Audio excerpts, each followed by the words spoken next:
Hello అండి, నమస్తే. అందరు బాగున్నారా? నేను మీ శైలజ. మనం సూర్యదేవ రామ్మోహన్ రావు గారు రచించిన మనోయజ్ఞం నవల చదువుకుంటున్నాం కదా. ఆఖరి భాగంలో ఏం జరిగిందో చూద్దాం. Osmania hospital nurse quarters. రాత్రి 1 గంట దాటింది. మెయిన్ గేటు కొంచెం దూరంలో ఆగింది బ్లాక్ కలర్ అంబాసిడర్ కారు. అందులోంచి ఒక వ్యక్తి దిగాడు. ఇంకో వ్యక్తి స్టీరింగ్ దగ్గర కూర్చున్నాడు. గేటు తెరుచుకుని నెమ్మదిగా లోనికి అడుగు పెట్టాడు. సెక్యూరిటీ గార్డ్ సిమెంట్ అరుగు మీద నిద్రపోతూ కనిపించాడు. చప్పుడు చేయకుండా నెమ్మదిగా నడుస్తూ కాంప్లెక్స్ మెట్లు ఎక్కసాగాడు. ఒక క్వార్టర్ ముందు ఆగి కిటికీలోంచి లోనికి చూశాడు.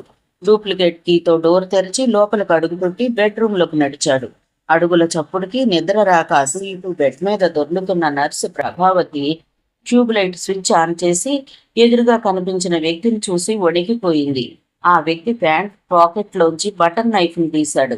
చూడు నర్స్, ఏదో చెప్పేసి తప్పించుకున్నాను, హాయిగా నేను నా ఉద్యోగం 5 లక్షలు అని అనుకుంటున్నావేమో. మరీ ఎక్కువగా మాట్లాడినందుకు శిక్ష ఉంటుందమ్మా అన్నాడు అతను. నాకు తెలిసిందంతా చెప్పకపోతే శార్వారి జైల్లో పెట్టిస్తానన్నాడు. భయం భయంగా చెప్పింది ప్రభావతి. నాకు జాలి ఎక్కువ, జైల్లో పెట్టించను, చంపేస్తా అన్నాడు అతను. మీ 5 లక్షలు తీసేసుకోండి, నాకేం అక్కర్లేదు అతని వైపు చూస్తూ ఏడుస్తూ అందా నర్సు. మమ్మల్ని నడివీధిలో నుంచోబెట్టి నిన్ను అంటూ ఆమె వైపు దూసుకెళ్ళాడు అతను. నర్సు తప్పించుకుని బెడ్రూమ్లోంచి బయటకు వచ్చి అరుస్తూ డ్రాయింగ్ రూమ్లోంచి బయటకు రాబోతుండగా ఎదురుగా ఆ వ్యక్తిని చూసి ఆగిపోయింది. ఆ వ్యక్తి ఆమె గొంతును పట్టుకుని ఊపిరాడకుండా చేయసాగాడు. రెండో వ్యక్తి తన చేతుల్లోని బటర్ నైఫ్తో ఆమె గుండెల మీద పొట్ట మీద పొడిచాడు. 5 నిమిషాల సేపు గింజుకున్న నర్సు ప్రభావతి తల పక్కకు వాల్చేసింది. కింద పడిపోయిన బటన్ నైఫ్ను తీసి అక్కడున్న టవల్తో శుభ్రంగా తుడిచిన సుబ్రహ్మణ్యం అరుణ్ కుమార్ వైపు చూసి సిగరెట్ వెలిగించుకున్నాడు. మరుక్షణం ఆ క్వార్టర్లోంచి వాళ్ళిద్దరూ బయటకు వచ్చి కారెక్కారు. కారు ముందుకు సాగింది. నర్సు ప్రభావతి ద్వారా మన గురించి చెప్పించిన శార్వారి అన్నాడు సుబ్రహ్మణ్యం. విన్నాను అన్నాడు అరుణ్ కుమార్. ఎంతకాలం మన అనవసరంగా టైం వేస్ట్ చేశాం, సరైన టైంలో చేద్దాం. ఎలాగూ ముక్తానంద రాడు, వచ్చినా మనకేం పర్వాలేదు. ఆ శార్వారి శ్రేష్టను ఫినిష్ చేస్తే సీతా మహాలక్ష్మి నోరెత్తలేదు. అంతకుమించి మరో మార్గం లేదు. కోట్లాది ఆస్తిని చూస్తూ చూస్తూ వదిలేసి వెర్రి వెదవల్లాగా వెళ్ళిపోతామా అన్నాడు సుబ్రహ్మణ్యం. అప్పుడు రాత్రి 3 గంటలు దాటింది. సీతా మహాలక్ష్మికి నిద్ర పట్టడం లేదు.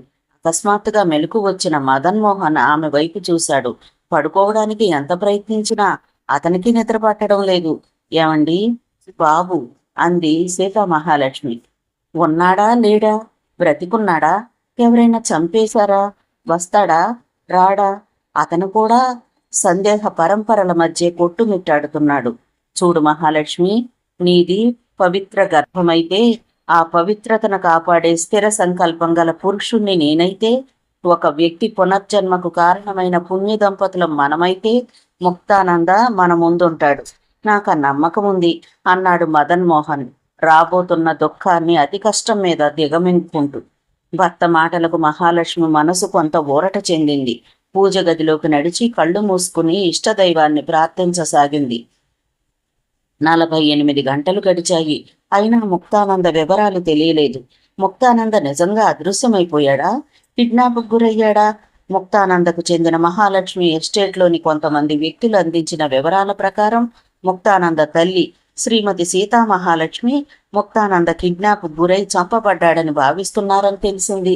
దీని మీద ఆమె తన అన్నయ్య, బావ తదితరులను అనుమానిస్తున్నట్లు, వాళ్ళు ప్రస్తుతం జైల్లో ఉన్న స్వామీజీతో కలిసి కుట్ర పన్నారని తెలుస్తోంది. కాగా ముక్తానందను చంపడానికి ఒక విదేశీ వర్గం బలంగా ప్రయత్నిస్తోందని కూడా మహాలక్ష్మి ఎస్టేట్స్ సందేహాన్ని వ్యక్తం చేస్తోందని విశ్వసనీయ వర్గాల ద్వారా తెలిసింది. ఇలా రకరకాల వార్తలు పేపర్లలో వచ్చాయి. హైదరాబాద్లోని నెక్లెస్ రోడ్ రాత్రి 11 గంటలు దాటింది.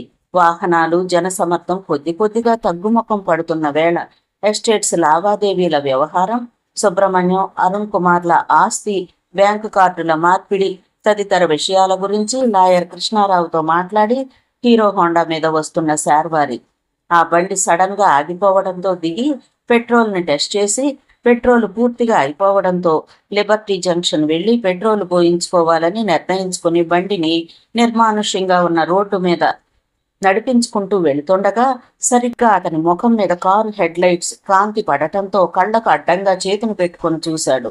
కారు డోరు తెరుచుకుని తన వైపే వస్తున్న వ్యక్తుల్ని చూశాడు. ఎవరు ఎవరు వాళ్ళు? ఆ వ్యక్తుల్ని అతను ఎప్పుడూ చూడలేదు. అందరూ గోండాల్లానే ఉన్నారు. ఏం బాయ్, ఏం చేస్తున్నావు? ఒకడు అడిగాడు. పెట్రోల్ అయిపోయింది. ఎక్కడి నుంచి వస్తున్నావు? చెప్పాడు శార్వారి. మేం పోలీసులో. ఎక్కడి నుంచి నీలాంటి వాళ్ళు ఈ సమయంలో వస్తారో మాకు తెలీదా? ఒకడు దబాయిస్తూ హీరో హోండాని కాలితో పక్కకు తోశాడు. ఏంటిది మర్యాద లేకుండా? శార్వారి కోపంగా అన్నాడు. మర్యాద? ఎవరికి ఎవరికి బే మర్యాద? అంటూ మీది మీదికి వస్తున్న అతని కళ్ళల్లోకి చూసి ఎడం చెయ్యి అడ్డం పెట్టాడు అతను. వాళ్ళు తనతో గొడవ పడ్డానికే వచ్చారని శార్వారికి అర్థం అవటానికి అట్టే సమయం పట్టలేదు. ఏం కావాలి? అడిగాడు సీరియస్గా. ఇస్తావా? నవ్వాడప్పుడు. నీ ప్రాణం అంటూ వేరొకడు గుండెల మీద కొట్టాడు. శార్వారి అంత దూరం ఎగిరి రోడ్డు మీద పడిపోయాడు వెల్లకిలా. ఒక్క ఉదుటన లేచి ఒకణ్ణి తన్ని మిగతా వాళ్లతో కలబడ్డాడు శార్వారి. 15 నిమిషాల సేపు అక్కడ హోరాహోరీ పోరాటం. 6 బలిష్ఠులైన వ్యక్తుల ముందు తానొక్కడు ఏమీ చేయలేకపోతున్నాడు. ఒళ్లంతా కారుతున్న రక్తంతో నిస్త్రాణగా నేల మీద పడిపోయాడు శార్వారి. ఆ హీరో హోండాని ఎత్తి రోడ్డుకేసి కొట్టండి అని ఒకడు చెప్పగానే ఇంకొకడు ఆ బండిని ఎత్తి రోడ్డుకేసి కొట్టాడు. అది నుగ్గైపోయింది. కారెక్కండి అని అనడంతో అందరూ కారెక్కారు. కారు కింద పడి దారుణంగా చనిపోయిన అనామకుడు అని రేపు పేపర్లో న్యూస్ వస్తుంది అంటూ కారు స్టీరింగ్ని తిప్పి కారును వెనక్కి మరల్చాడు. రోడ్డు మీద పడిపోయిన శార్వారికి కారుకి మధ్య కేవలం 25 అడుగుల దూరం మాత్రమే ఉంది. కారు హెడ్ లైట్స్ సూటిగా రోడ్డు మీద పడున్న శార్వారి మీదే పడుతున్నాయి. మిగతా ప్రాంతమంతా చీకటిగా ఉంది. ఒక్కసారిగా యాక్సిలేటర్ను రైజ్ చేసి స్పీడ్ పెంచాడు ఆ వ్యక్తి. సర్రుమని కారు 100 కిలోమీటర్ల వేగంతో ముందుకు దూసుకు వస్తోంది. లైట్ల కాంతిలో పెను వేగంతో తన వైపు దూసుకొస్తున్న కారును చూసి ప్రమాదాన్ని శంకించిన శార్వారి లేచి పరిగెత్తడానికి శాయశక్తిలా ప్రయత్నించాడు. కానీ లేవలేకపోయాడు. అతని కుడికాలికి బలంగా దెబ్బ తగిలి రక్తం కారుతోంది. కారు మునుముందుకు దూసుకొని వస్తోంది. శార్వారి రోడ్డు మీద పాకుతున్నాడు. నిస్సహాయంగా అరిచాడు, హెల్ప్ హెల్ప్ అంటూ. కారులో స్టీరింగ్ ముందు కూర్చున్న ఆ వ్యక్తి ఒక్క క్షణం రోడ్డు మీద కారుకి ఎదురుగా కనిపించిన ఆ వ్యక్తిని చూసి మొదట భయపడి ఇంకా స్పీడ్ని పెంచాడు. శార్వారికి కారుకి మధ్యనున్న అతను ముక్తానంద. అతనే ముక్తానంద అని కారు డ్రైవ్ చేస్తున్న రౌడీకి తెలియదు. ఏదో బొమ్మ అనుకున్నాడు అతను. కారు స్పీడ్ ఇంకా పెరిగింది. కారు ముందుకొస్తున్న సమయంలో అది బొమ్మ కాదని మనిషిని 2.5 సంవత్సరాల పిల్లవాడని గుర్తించిన డ్రైవింగ్ సీట్లోని వ్యక్తి నోరెళ్లబెట్టుకుని కళ్ళింతలుగా చేసుకుని ఆ బాలుని వైపు చూస్తూ ఉండగా కారు అతనికి ఢీకొనటం, అంతెత్తున గాలిలోకి ఎగరటం, తునకలైపోవడం, మంటలు ఎగజిమ్మటం, ఆ మంటలు వాళ్లకు అంటుకోవడం, ఆ కారు వ్యక్తులు తలో దిక్కుకి పడిపోయి లేచి భయంగా కేకలేస్తూ పరిగెత్తడం క్షణాల్లో జరిగిపోయింది. ఆ వ్యక్తి షాక్ గురై అక్కడికక్కడే గుండాగి చనిపోయాడు. కళ్ళు మూసుకుని అంతలోనే కళ్ళు విప్పిన శార్వారి తన వైపే వడివడిగా వస్తున్న ముక్తానందను చూసి ఆశ్చర్యచకితుడయ్యాడు. ముక్తానంద కనిపించాడనే ఆనందం ఒక పక్క, కారులోని వ్యక్తుల్ని చంపి తనను చంపడానికి ఎవరో కుట్ర పన్నారో ఊహించగలిగి షాక్ తిన్న శార్వారి నెమ్మదిగా లేవడానికి ప్రయత్నిస్తుండగా అక్కడికొచ్చిన ముక్తానంద తన చేతిని శార్వారికి అందించాడు. ఆ చెయ్యి మృదువుగా లేదు, ఉప్పుతో చేసినట్లుగా ఉంది. తన ప్రాణాన్ని రక్షించిన ముక్తానందకు ఏ రకంగా ఏ భాషలో కృతజ్ఞతలు చెప్పాలో అర్థం కావడం లేదు శార్వారికి. ముక్తానంద నెమ్మదిగా హీరో హోండా వైపు చూసి ఆ బండినెత్తాడు. లైట్ పగిలిపోయింది. టైరు పంక్చర్ అయింది. బ్రేక్ వైరు తెగిపోయింది. బైక్ను స్టార్ట్ చేస్తున్న ముక్తానంద వైపు కళ్ళప్పగించి చూస్తున్నాడు శార్వారి. విచిత్రంగా బైక్ స్టార్ట్ అయిపోయింది. కూర్చో అంటూ ముక్తానంద శార్వారిని సీట్ ఎక్కి కూర్చోమన్నాడు. మరింత ఆశ్చర్యపోతూ బ్యాక్ సీట్లో కూర్చున్నాడు శార్వారి. టైరు పంక్చర్ అయి బ్రేక్ వైరు తెగిపోయినా హీరో హోండా నెక్లెస్ రోడ్డు మీద వేగంగా పరిగెడుతోంది, ఎలాంటి ప్రాబ్లం లేకుండా. సరిగ్గా ఆ సమయంలో అంతవరకు లుంగిని పార్కు బండరాళ్ల పక్కనే నిలబడి జరిగిన సంఘటనంతా విస్తుపోతూ కళ్ళప్పగించి చూసి దాదాపు మూర్చిపోయినంతగా అయిపోయిన సుబ్రహ్మణ్యం, అరుణ్ కుమార్. వీడెక్కడి నుంచి వచ్చాడు? గాల్లోంచి రాలేదు, నేల్లోంచి రాలేదు. సిమెంట్ రోడ్డు మీద అలా ప్రత్యక్షమై శార్వారిని రక్షించాడేమిటి?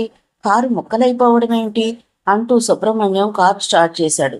ముందు పోని తర్వాత మాట్లాడదాం అన్నాడు అరుణ్ కుమార్ కంగారు పడిపోతూ.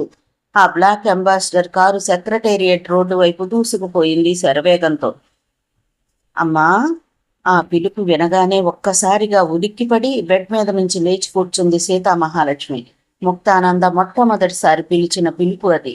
ఆ పిలుపుకి సీతామహాలక్ష్మి నర నరం వీణానాదంలా మోగడంతో అనిర్వచనీయమైన మాతృత్వపు స్పర్శతో పులకించిపోయి, బాబూ అంటూ పరుగు పరుగును వెళ్లి తలుపు తీసి చూసిందామె. ఎదురుగా ముక్తానంద. ఒక్కసారిగా చేతుల్లోకి ఎత్తుకుని గుండెకు హత్తుకుని తనివితేరా ముద్దాడింది ముక్తానందను. ఎక్కడికి వెళ్ళిపోయావు నాన్న? ఆకాశంలోకి ఎగిరిపోయావట, నిజమేనా? చిన్ని కృష్ణుణ్ణి యశోద అడిగినట్లుగా అడిగింది. నవ్వుతున్నాడు ముక్తానంద. నెమ్మదిగా లేచి కొడుకు దగ్గరకొచ్చి అతను భుజం మీద చెయ్యి వేసిన మదన్మోహంతో చెప్పింది. బాబూ నన్ను నన్ను అమ్మా అని పిలిచాడండి అంటూ. ఆ మాటను నమ్మలేకపోయాడు అతను. ముక్తానంద వచ్చాడన్న విషయం బంగళా అంతా పాకిపోయింది. చూడ్డానికి తమ గదుల్లోంచి బయటకొస్తున్న సూర్యాంబ, పద్మప్రియులను ఆపేశారు అరుణ్ కుమార్, సుబ్రహ్మణ్యులు. రేపు మనం ఈ ఇంట్లోంచి వెళ్ళిపోతుండగా ఇప్పుడు మీరు వాడిని చూసి రావాల్సిన అవసరం లేదు, కోపంగా అన్నాడు సుబ్రహ్మణ్యం. పెదపకాలం పెదప బుద్ధులు ఇచ్చిన దాంతో తృప్తిపడి ఉంటే చేతిలో రూపాయి లేకుండా ఇంట్లోంచి గెంటించుకునే వాళ్ళం కాదు, అంది సూర్యాంబ భర్త వైపు అసహ్యంగా చూస్తూ. రేపు మహాలక్ష్మి దగ్గరికెళ్ళి తప్పైందని చెప్పండి, క్షమిస్తుంది. ఆ శార్వారి కూడా మంచివాడే, అంది పద్మప్రియ భర్తతో. నోర్మై, తాడో పేడో తేల్చుకున్నాం, రేపు ఈ ఇంట్లోంచి వెళ్ళిపోతున్నాం అంతే అంటూ డాబా వైపు వెళ్ళిపోతున్న తమ భర్తల వైపు అలా చూస్తూ ఉండిపోయారు ఆ భార్యలు. మర్నాడు ఉదయం 10 గంటల సమయం. ముక్తానంద ఇంటికొచ్చేశాడన్న వార్త తెలిసిన press reporters, channel reporters, photographers, videographers ఆ ఇంటి చుట్టూ ప్రదక్షిణలు చేస్తున్నారు. ఆ సమయంలోనే అతి కీలకమైన సమావేశం జరుగుతోంది లోపల. కాన్ఫరెన్స్ హాల్లో విశ్వకర్మ ఎప్పుడూ కూర్చుని రౌండ్ టేబుల్ ముందు ముక్తానంద కూర్చున్నాడు. చిన్న నిక్కరు, షర్టు, ఉంగరాలు తిరిగిన చిన్న జుత్తు, వెడల్పైన కళ్ళు, సూది ముక్కు, ఠీవిగా హుందాగా అందరి వైపు చూస్తున్నాడు ముక్తానంద. కౌశికాచార్యుల్ని తాను కలిసిన సంగతి చెప్పాడు శార్వారి. ప్రొఫెసర్ వేణుగోపాలరావు సారథ్యంలో మనోయజ్ఞ నిర్వహణ కమిటీ ఏర్పాటైంది. దేశంలో ఉన్న దేవాలయాల్లో మనోయజ్ఞం నిర్వహించే అక్టోబర్ 30వ తేదీన జరిగే అన్న సంతర్పణ కమిటీకి ఒక ఇన్ఛార్జిని, దేశంలోని వివిధ ప్రాంతాల నుంచి 1000 మంది వేద పండితుల్ని యజ్ఞ నిర్వహణకు తీసుకురావడానికి ఒక కమిటీ, యజ్ఞవేదిక నిర్మాణానికి ఒక కమిటీ, యజ్ఞవేదిక సెక్యూరిటీ కమిటీ, దేశ విదేశాల్లోని దేశాధినేతలను, ప్రధానులను, ఆధ్యాత్మిక కోవిదులను ఆహ్వానించడానికి ఒక కమిటీ, అక్కడికొచ్చే లక్షలాది మంది ప్రజలకు, సాధువులకు వసతి కమిటీ, భోజనాలకు కమిటీ, ఇలా రకరకాలుగా కమిటీలు, అందుకు అర్హులైన దేశంలోని వ్యక్తుల ఎంపిక, ఆ కమిటీల సారథ్యం వహించమని ముక్తానంద స్వయంగా కోరుతూ రాసిన లేఖలు, ఆ కమిటీల ఇన్ఛార్జీల కింద పనిచేసే 50 మంది చొప్పున సాధారణ సభ్యుల ఎంపిక అంతా జరిగిపోయింది. ఈ లెక్కన చూస్తే యజ్ఞం పూర్తయ్యేసరికి ఖర్చు దాదాపు 25 కోట్లు దాటుతుంది, అన్నాడు ప్రొఫెసర్ వేణుగోపాలరావు. ఆ రోజు దేశంలోని పేదలందరికీ వస్త్రదానం జరగాలి, ముక్తానంద విశ్వకర్మ గొంతుతో అన్నాడు. అంటే ఈ దేశంలో 40% మంది పేదలున్నారు, అన్నాడు శార్వారి. ఈ కార్యక్రమానికి ఖర్చు ఎన్ని కోట్లవుతుందో ఆశ్చర్యపోతూ అన్నాడు ప్రకాశరావు. ప్రపంచ మానవాళి కోసం జరుగుతున్న యజ్ఞం ఇది. ఈ యజ్ఞం ఏ ఒక్కరి కోసం సంకల్పించింది కాదు, అన్నాడు ముక్తానంద గంభీరంగా. ఆయా కమిటీల ఇన్ఛార్జీలు, సభ్యులు అందరూ దేశంలో ఆయా రంగాల్లో పేరు పొందిన వ్యక్తులే కావడం విశేషం. వేదాంతులు, పండితులు, గొప్ప సైంటిస్టులు, యూనివర్సిటీ వైస్ ఛాన్సలర్స్, ప్రొఫెసర్లు, మదర్ తెరిసా లాంటి నిస్వార్థ సేవాపరాయణులు కావడం అక్కడున్న వాళ్ళందరినీ ఆశ్చర్యపరిచింది. ఆ ఆహ్వాన పత్రాల మీద ముక్తానంద స్వయంగా సంతకాలు చేశాడు. ముక్తానంద గత జన్మలో విశ్వకర్మ అని రాసిన ఒక ఉత్తరాన్ని చూసిన శ్రేష్టకు ఒక సందేహం వచ్చింది. ఇలా రాయడం అవసరమా అని అడిగిందామె. అందరూ ఫిలాసఫీని నమ్మాలని, దేవుడు దేవతల్ని నమ్మాలని రూలేం లేదు. అలాగే నాస్తికత్వం కూడా. నాస్తికులు ఇదంతా వట్టి క్రాష్ అని కొట్టిపారేసి విశ్వకర్మ చర్యల్ని, ఈ జన్మలో ముక్తానందగా నా చర్యల్ని ఎంత సునిశితంగా విమర్శిస్తున్నారో మీకు తెలుసు, అన్నాడు ముక్తానంద. 2.5 ఏళ్ల పసివాడికి పేపర్స్లో, ఛానల్స్లో వస్తున్న న్యూస్ ఎలా తెలుసు? ఆస్తికవాదం, నాస్తికవాదం ఎలా తెలుసు? ప్రొఫెసర్ వేణుగోపాలరావులో సందేహం. నువ్వు విశ్వకర్మవని మేం నమ్ముతాం, సాక్ష్యాలు రుజువులు చూపించు అని నన్ను డైరెక్ట్గా నిలదీసే సందర్భం రావచ్చు. చెప్పలేం. ముందు జరగబోయే సంఘటనను చుంచాయిగా చెప్పాడు ముక్తానంద. అదే సమయంలో శార్వారి ఏదో అడగటానికి తటపటాయిస్తున్నాడు. ఏంటో చెప్పండి. బ్యాంక్ రీజనల్ మేనేజర్స్ మిమ్మల్ని కలవడానికి వచ్చారు చెప్పాడతను. లోనికి రమ్మనండి. మరో 3 నిమిషాల తర్వాత కొన్ని బ్యాంకుల రీజనల్ మేనేజర్స్ వచ్చారు. వారంతా బ్యాంకింగ్ రంగంలో ప్రఖ్యాతులైన వారు. వారు స్వయంగా అక్కడికి రావడానికి కారణం పునర్జన్మలో ముక్తానందగా జన్మించిన విశ్వకర్మను దగ్గరగా చూడటానికి రావడం ఒక కారణం కాగా, రెండవ కారణం ఆయా బ్యాంకుల్లో విశ్వకర్మ పేరిట వందలాది కోట్ల రూపాయలు ఉన్నాయి. వాటిని ముక్తానంద పేరు మీద మార్చమని గాని, ఇతర ఏ రకమైన ఇన్స్ట్రక్షన్స్ గాని, అభ్యర్థన గాని చేయకుండానే విశ్వకర్మ చనిపోయాడు. ఆ సందేహాన్ని వ్యక్తం చేశాడు ఓ బ్యాంక్ రీజనల్ మేనేజర్. ఆ పేరు మీద ఓ ఫండ్ని ట్రాన్స్ఫర్ చేయమని విశ్వకర్మ లెటర్ కావాలి, లేదా విశ్వకర్మ సంతకం చేసిన చెక్స్ ఉంటేనే ఆ సొమ్ము మీకు ఇవ్వగలం అన్నాడు అతను. మనకిప్పుడు దాదాపు 100 కోట్లకు పైగా ఖర్చు అవుతుంది. చనిపోయే ముందు విశ్వకర్మ గారు ఏ చెక్ మీద సంతకం పెట్టలేదు. చెక్ బుక్ను చూపిస్తూ అన్నాడు శార్వారి. ఆ చెక్ బుక్ను తాను తీసుకున్నాడు ముక్తానంద. పెన్ను తీసుకుని ఆ చెక్ మీద సంతకం చేశాడు. పెన్ను పట్టుకోవడమే చేతకాని 2.5 ఏళ్ల పిల్లవాడు పెన్ను పట్టుకోవడం ఒక విశేషమైతే, చెక్ బుక్ మీద సంతకం చేయటం ఇంకో విచిత్రం. ఆ సంతకం 100% విశ్వకర్మ సంతకమే. విశ్వకర్మ ఇంగ్లీష్లో ఎలా అయితే సంతకం చేస్తాడో అచ్చు అలాగే ఉంది ముక్తానంద చేసిన సంతకం. ఇప్పుడు మేము డబ్బు విత్డ్రా చేసుకోవడానికి మీకేం అభ్యంతరం ఉండదుగా? విశ్వకర్మ గొంతుతో అడిగిన ముక్తానందకు ఏం జవాబు చెప్పాలో ఎలా చెప్పాలో తెలియడం లేదు రీజనల్ మేనేజర్స్కు. ఇంతలో ఓ బ్యాంక్ రీజనల్ మేనేజర్ నిలబడి, మిస్టర్ ముక్తానంద, పూర్వజన్మ జ్ఞాపకాలు, స్పందనలు, అదృశ్య శక్తులు, మాయమర్మాలు ఇవన్నీ ఓకే, కానీ మిస్టీరియస్ కంపోనెంట్స్ను బ్యాంకులు నమ్మవు. ఈ సంతకాన్ని విశ్వసిస్తే బ్యాంకింగ్ వ్యవస్థ కుప్పకూలిపోతుంది. దీనికి సాక్ష్యం కావాలి అన్నాడు. ఆ మాటకు మిగతా బ్యాంక్ రీజనల్ మేనేజర్లు వంత పలికారు. ప్రాక్టికల్ గా మీకు నిర్దేశించిన రూల్స్ ప్రకారం మిమ్మల్ని ఎవరైనా మోసం చేస్తే ఎందుకు ఊరుకుంటున్నారు? ముక్తానంద గంభీరంగా ప్రశ్నించాడు. వ్యవస్థ అలా ఉంది సార్, అప్రయత్నంగా అన్నాడు ఒక రీజనల్ మేనేజర్. వ్యవస్థ అంటే ఎవరు? సెంట్రల్లో ministers, chief ministers, state ministers, ఎమ్మెల్యేలు, ఎంపీలు, ఐఏఎస్లు, ఐపీఎస్ ఆఫీసర్ల, రెవెన్యూ డిపార్ట్మెంట్ అధికారుల, ఎవరు? అందులో ఏ ఒక్కరికి జవాబు చెప్పాలో ఎలా చెప్పాలో తెలియడం లేదు. నేషనలైజ్డ్ బ్యాంక్స్ లో ఉన్న 58,000 కోట్లు అదృశ్యమైపోయాయి. ఈ విషయాన్ని బ్యాంక్ ఎంప్లాయీస్, ఇన్సూరెన్స్ కంపెనీల ఉద్యోగులు పోస్టర్లు వేసి భారతదేశం అంతటా అతికించారు. ఏమైపోయాయి ఆ 58,000 కోట్లు? ఎవరు తిన్నారు? ప్రజలా? ఆ డబ్బు ఎవరు తప్పుగా ఇచ్చారు? వాళ్ళ దగ్గర ఏం చూసి ఇచ్చారు? వాళ్ళు ఎందుకు తిరిగి ఇవ్వలేదు? ఇవ్వకపోతే మీరెందుకు కోరుకున్నారు? ముఖ్యంగా పబ్లిక్ మనీని నేరుగా దోచేస్తున్న కొందరు ఐఏఎస్, ఐపీఎస్ ఆఫీసర్లని మీరేమీ అనలేరు. చీఫ్ మినిస్టర్స్ గాని చట్టం గాని వాళ్ళనేమీ చేయటం లేదు. ఐఏఎస్ ఆఫీసర్స్ కాలనీ చూడండి. కోట్లాది రూపాయలు వ్యయం చేస్తూ కడుతున్న ఆ భవంతులకు అంత డబ్బు వాళ్ళకి ఎలా వచ్చింది? జంట నగరాల్లో మురికివాడలు, మధ్యతరగతి ప్రజలు నీళ్లు దొరక కరెంటు లేక వెలవెల్లాడుతుంటే అక్కడ మంచినీరు వృధాగా రోడ్ల మీద ప్రవహిస్తోంది. కరెంటు దీపాలు రాత్రింబవళ్లు వెలుగుతూనే ఉన్నాయి. వాళ్ళు కట్టించుకున్న ఇళ్లను కంప్యూటర్ ఇన్స్టిట్యూషన్స్ కి లక్షలాది రూపాయలకు అద్దెలకిచ్చి వాళ్ళు గవర్నమెంట్ క్వార్టర్స్ లో ఫ్రీగా ఉండే అధికారం ఎవరిచ్చారు? ఎవరైనా ఈ దారుణాన్ని పట్టించుకుంటున్నారా? ఆ కాలనీలో ప్రతి ఇంటి ముందు అతి విలాసవంతమైన, అతి ఖరీదైన 3-4 కార్లు ఉంటున్నాయి. ఎవరి సొమ్ముతో వాళ్ళకి ఆ కార్లు వచ్చాయి? వేరే కాలనీలకు కరెంట్ రావాలంటే 2 సంవత్సరాలు, రోడ్లు కావాలంటే 5 సంవత్సరాలు, మంచినీరు కావాలంటే 10 సంవత్సరాలు పడుతుంది. ఐఏఎస్ ఆఫీసర్స్ కాలనీకి మాత్రం అన్ని వసతులు కేవలం 2 సంవత్సరాలలో సమకూరాయి. భారతదేశంలో ప్రజలంటే అంత హీనమా? ఇప్పుడు చెప్పండి, ఎవరికి ఉరిశిక్ష వేస్తే ఈ దేశ ప్రజలు బాగుపడతారు? తెలుసు, అందరికీ తెలుసు. కానీ ఎవరి బలహీనతలు వారికి ఉన్నాయి కనుక వాళ్ళనెవ్వరూ ఏమీ చేయలేరు.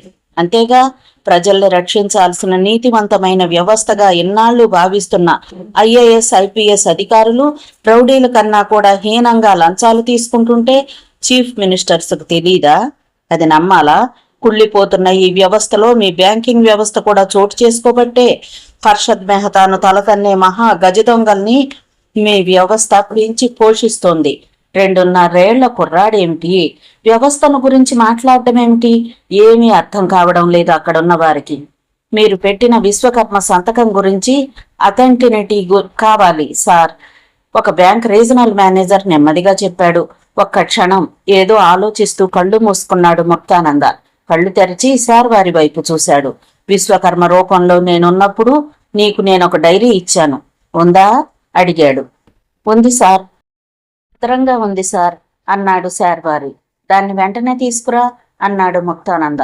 పరుగు పరుగున రూంలోకి వెళ్ళి శార్వారి ఆ డైరీని తీసుకొచ్చి, ఇది ఖాళీ డైరీ సార్, మీరేం రాయలేదు విశ్వకర్మ రూపంలో అన్నాడు. ఆ మాటకు చిన్నగా నవ్వాడు ముక్తానంద. రీజనల్ మేనేజర్స్ వైపు చూశాడు. చూడండి రీజనల్ మేనేజర్స్, విశ్వకర్మ బ్రతికున్నప్పుడు ఆయన్ని మీరు కలిశారా? కలిశాం. ఆయన ఒకసారి మమ్మల్ని ఇన్వైట్ చేస్తే వచ్చాం. ఈ కాన్ఫరెన్స్ హాల్లోనే కలిశాం. అప్పుడు ఆయన మీ చేత ఏవైనా సంతకాలు చేయించుకున్నాడా అని అడిగాడు ముక్తానంద. చేయించుకున్నాడు చెప్పారు వారు. ఏమని అడిగాడు ముక్తానంద. విశ్వకర్మగా తాను సంతకం చేసిన పేజీ మీద మా 6 చేత ఆ సంతకాన్ని అతనిదే అని సర్టిఫై చేస్తూ మేము సంతకాలు చేశాం చెప్పాడు ఒక రీజనల్ మేనేజర్. విశ్వకర్మ తన సంతకం పైన ఏమైనా మ్యాటర్ రాశాడా అని అడిగాడు ముక్తానంద. గుర్తులేదు సార్. ఆ సంతకాలు మీరెక్కడ చేశారు? పేపర్ పైన కాదు, సార్ వారి చేతిలో ఉన్న డైరీలో ఒక పేజీ మీద చెప్పాడు ఒక రీజనల్ మేనేజర్. ఆ డైరీని సార్ వారి మీకు ఇస్తాడు, ఆ పేజీని చూపించగలరా అన్నాడు. మా సంతకాలు మేమెందుకు చూపించలేం అంటూ ఆ డైరీని అందుకుని చకచక పేజీలు తిరగేశాడు ఒక రీజనల్ మేనేజర్. పేజీలన్నీ ఖాళీగా ఉన్నాయి సార్ అన్నాడు అతను. అసలు ఆ డైరీ కాదేమో సార్ అన్నాడు ఇంకొక రీజనల్ మేనేజర్. సార్ వారి, విశ్వకర్మ నీకు ఇచ్చిన డైరీ ఇదేనా? సార్ వారి వైపు చూస్తూ అడిగాడు ముక్తానంద. ఇదే సార్, కావలసి వస్తే ఆ డైరీ పైన ఉన్న సంవత్సరం చూడండి అన్నాడు శార్వారి. అది స్టేట్ బ్యాంక్ ఆఫ్ ఇండియా వారి ఎగ్జిక్యూటివ్ డైరీ. ఆ డైరీని విశ్వకర్మకు ప్రజెంట్ చేస్తూ ఆ regional manager with compliments from అని రాసిన రాత, చేసిన సంతకం 2వ పేజీలో ఉన్నాయి. ఆ కింద తేదీ సంవత్సరం కూడా ఉన్నాయి. State Bank of India regional మేనేజర్కు ఆ డైరీలోని ఆ పేజీని తీసి చూపించి, ఇది మీరిచ్చిందే కదా అని అడిగాడు ముక్తానంద. ఒప్పుకున్నాడు రీజనల్ మేనేజర్. ముక్తానంద డైరీని అందుకుని కొన్ని పేజీలు తిరగేసి ఒక పేజీ దగ్గర ఆగి, ఇది చూడండి అంటూ ఆ పేజీని ఆ state Bank of India regional మేనేజర్కి ఇచ్చాడు. ఆ పేజీలోని అక్షరాలు ఇప్పుడు అందరికీ కనిపిస్తున్నాయి. విశ్వకర్మ సంతకాన్ని, తాము సర్టిఫై చేసిన సంతకాలు, ఆ పైన కొంత మ్యాటర్ ఉంది. నేను అనగా విశ్వకర్మను భవిష్యత్తులో పునర్జన్మ పొందుతున్న కారణంగా ఆ జన్మలో నా పేరు ముక్తానంద అయినప్పటికీ బ్యాంక్ అకౌంట్స్ అన్నీ ఎప్పుడో ఓపెన్ చేసిన కారణంగా నేను విశ్వకర్మ పేరునే చెక్ బుక్స్ మీద వాడతాను. ఎందుకంటే భవిష్యత్తులో నేను ముక్తానంద విశ్వకర్మను కాబట్టి. అందుకే ఆ విషయాన్ని ధృవీకరిస్తూ ఈ క్రింద రీజనల్ మేనేజర్స్ చేత సంతకాలు చేయించడమైనది. ఆ రీజనల్ మేనేజర్స్ కు అదంతా అయోమయంగా ఉంది.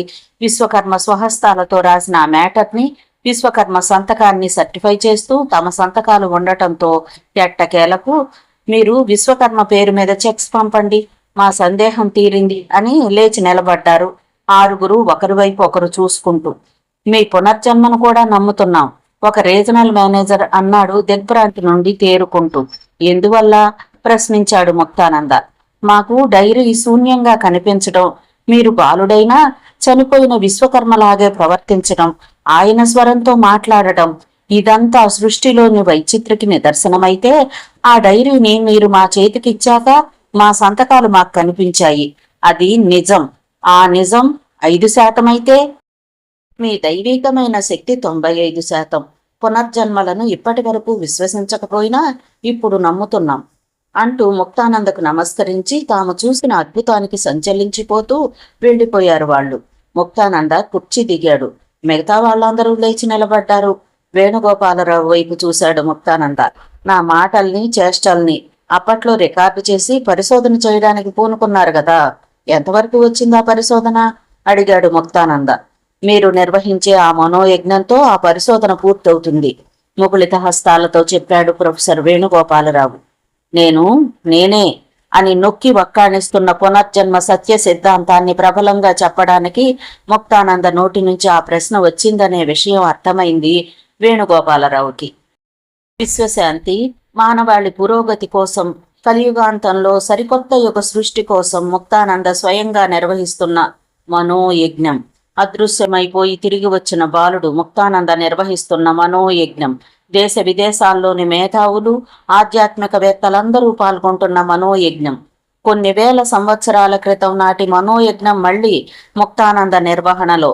అది కేవలం మామూలు యజ్ఞం కాదని ఆధ్యాత్మిక వాదం గురించి పరిశోధన చేసే ప్రతి ఒక్కరికి తెలుసు.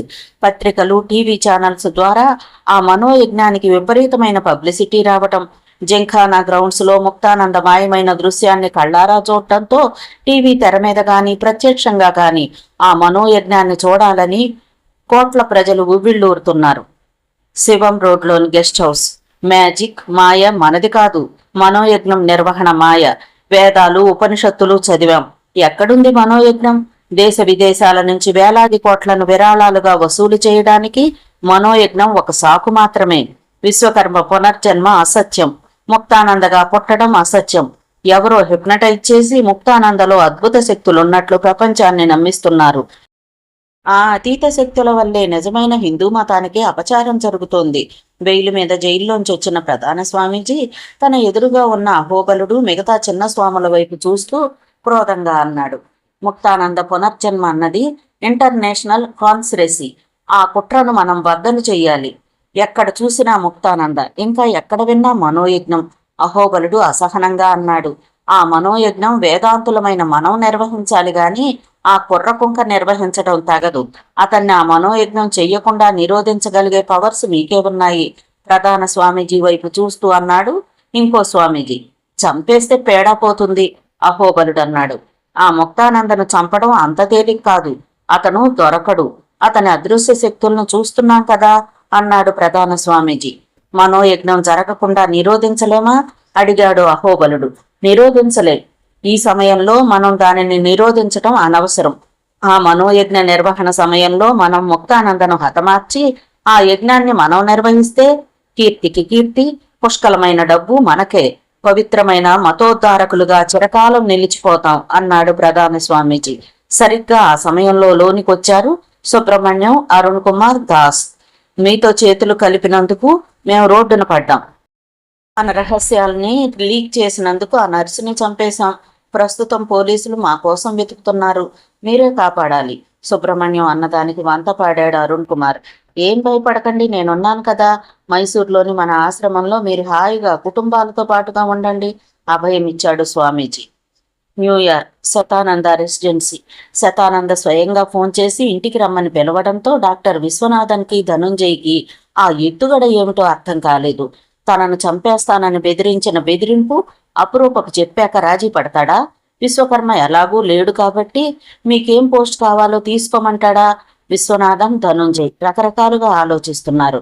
డ్రాయింగ్ రూమ్లో ఒకవైపు సోఫా మీద విశ్వనాథన్, ఆ పక్కన ధనుంజయ్, వాళ్ళకెదురుగా అపురూప, వాళ్ళ కొంచెం దూరంలో శతానంద కూర్చునున్నారు. మనం కూర్చుని పరిష్కరించుకోగలిగే సమస్యల్ని పెద్దవి చేసి శత్రుత్వం పెంచుకోవడం మంచిది కాదనుకుంటాను. మిస్టర్ ధనుంజయ్, ఏ రకంగానూ నీకు నా వల్ల ఎప్పుడైనా అన్యాయం జరిగిందా? లేదు. మరి నా మీదే కాదు, నీ సొంత చెల్లెల్ని చంపాలని పూనుకోవడం అధికారం కోసమే అయితే ఇదిగో నిన్ను మేనేజింగ్ డైరెక్టర్ని చేస్తూ ఆర్డర్ తీసుకో. తన చేతికిచ్చిన పేపర్ని, అందులో అపాయింట్మెంట్ ఆర్డర్ని చూసి షాక్ తిన్నాడు ధనుంజయ్. ఆ సిచ్యువేషన్ డాక్టర్ విశ్వనాథన్ ఊహించలేకపోయాడు. ఏంటి, అనుకున్నదొకటి జరుగుతున్నదొకటి. ధనుంజయ్ చేతిలో ఉన్న పేపర్ని లాక్కును చూసి షాక్ తింటూ ఏం చెయ్యాలో పాలుపోక అతని వైపే చూస్తున్నాడు డాక్టర్ విశ్వనాథన్. తన భార్య వైపు చూసి నవ్వుడు శతానంద. ఆ మాత్రం బిజినెస్ క్యాలిక్యులేషన్స్ లేకపోతే ఇంతమందిని తనెలా ఒంటితాటిపై నడిపించగలుగుతున్నాడు? ధనుంజయ్ని డాక్టర్ విశ్వనాథన్ తన వైపు మలుచుకుని కీలుబొమ్మగా చేసి ఆడిస్తున్నాడనే విషయం తెలిసిన మరుక్షణమే డివైడ్ అండ్ రూల్ పాలసీని అమలు చేద్దామనుకున్నాడు శతానంద. భార్యతో దాని గురించి చర్చించాడు. Are you satisfied? అలా అడుగుతున్న శతానంద వైపు అపురూప వైపు వెర్రి ముఖం పెట్టుకుని చూస్తున్నాడు. ఆ మేనేజింగ్ డైరెక్టర్ పదవి కోసం తన చెల్లెల్ని చంపాలనుకున్నాడో, ఆ పోస్టు చేతికొచ్చేసినప్పుడు తన వాళ్లతో తనకు శత్రుత్వం ఎందుకు? అన్నయ్య, నువ్వు ఇవేళ ఛార్జీ తీసుకో. 1 గంటలో నేను మీ రెసిడెన్సీకి వస్తాను. ఇద్దరం కలిసి ఆఫీస్కి వెళదాం అంది అపురూప. కంగ్రాచులేషన్స్, ఆఫీస్లో కలుద్దాం అన్నాడు శతానంద. ధనుంజయ్ లేచి నిలబడి పోస్టింగ్ ఆర్డర్తో కనీసం విశ్వనాథన్ వైపు కూడా చూడకుండా బయటికెళ్లిపోవడంతో ఆగ్రహంతో రక్తపు ముద్దగా అయిపోయాడు విశ్వనాథన్. చూడండి విశ్వనాథన్, మీకు నా తండ్రికి శత్రుత్వం ఉన్న విషయం చాలా కాలం నాకు తెలియదు. తెలిసినా నాకు మీరు శత్రువు కాదనే కారణంగా ఇవ్వాల్సిన గౌరవం ఇచ్చాను. ధనుంజయ్ని బాణం చేసి నా వైపు గురిపెట్టాలని చూశారు. I am the son of great businessman Vishwakarma. I want to do something for you also. మీకు అవసరమైతేనే. శతానంద మాటలు విశ్వనాథన్ అణువణువును రగిలిస్తున్నాయి. అతనిలోని ఇగో, అసహనం తారాస్థాయికి చేరింది. I am not a beggar before you అన్నాడు సోఫాలోంచి లేస్తూ. అయితే అన్నాడు శతానంద, ఈ విశ్వకర్మ కమ్యూనికేషన్స్ సంస్థను ప్రారంభించడానికి కారణం నేను. మొన్నటి వరకు నీ తండ్రి కూర్చున్న ఆ కుర్చీ నాది.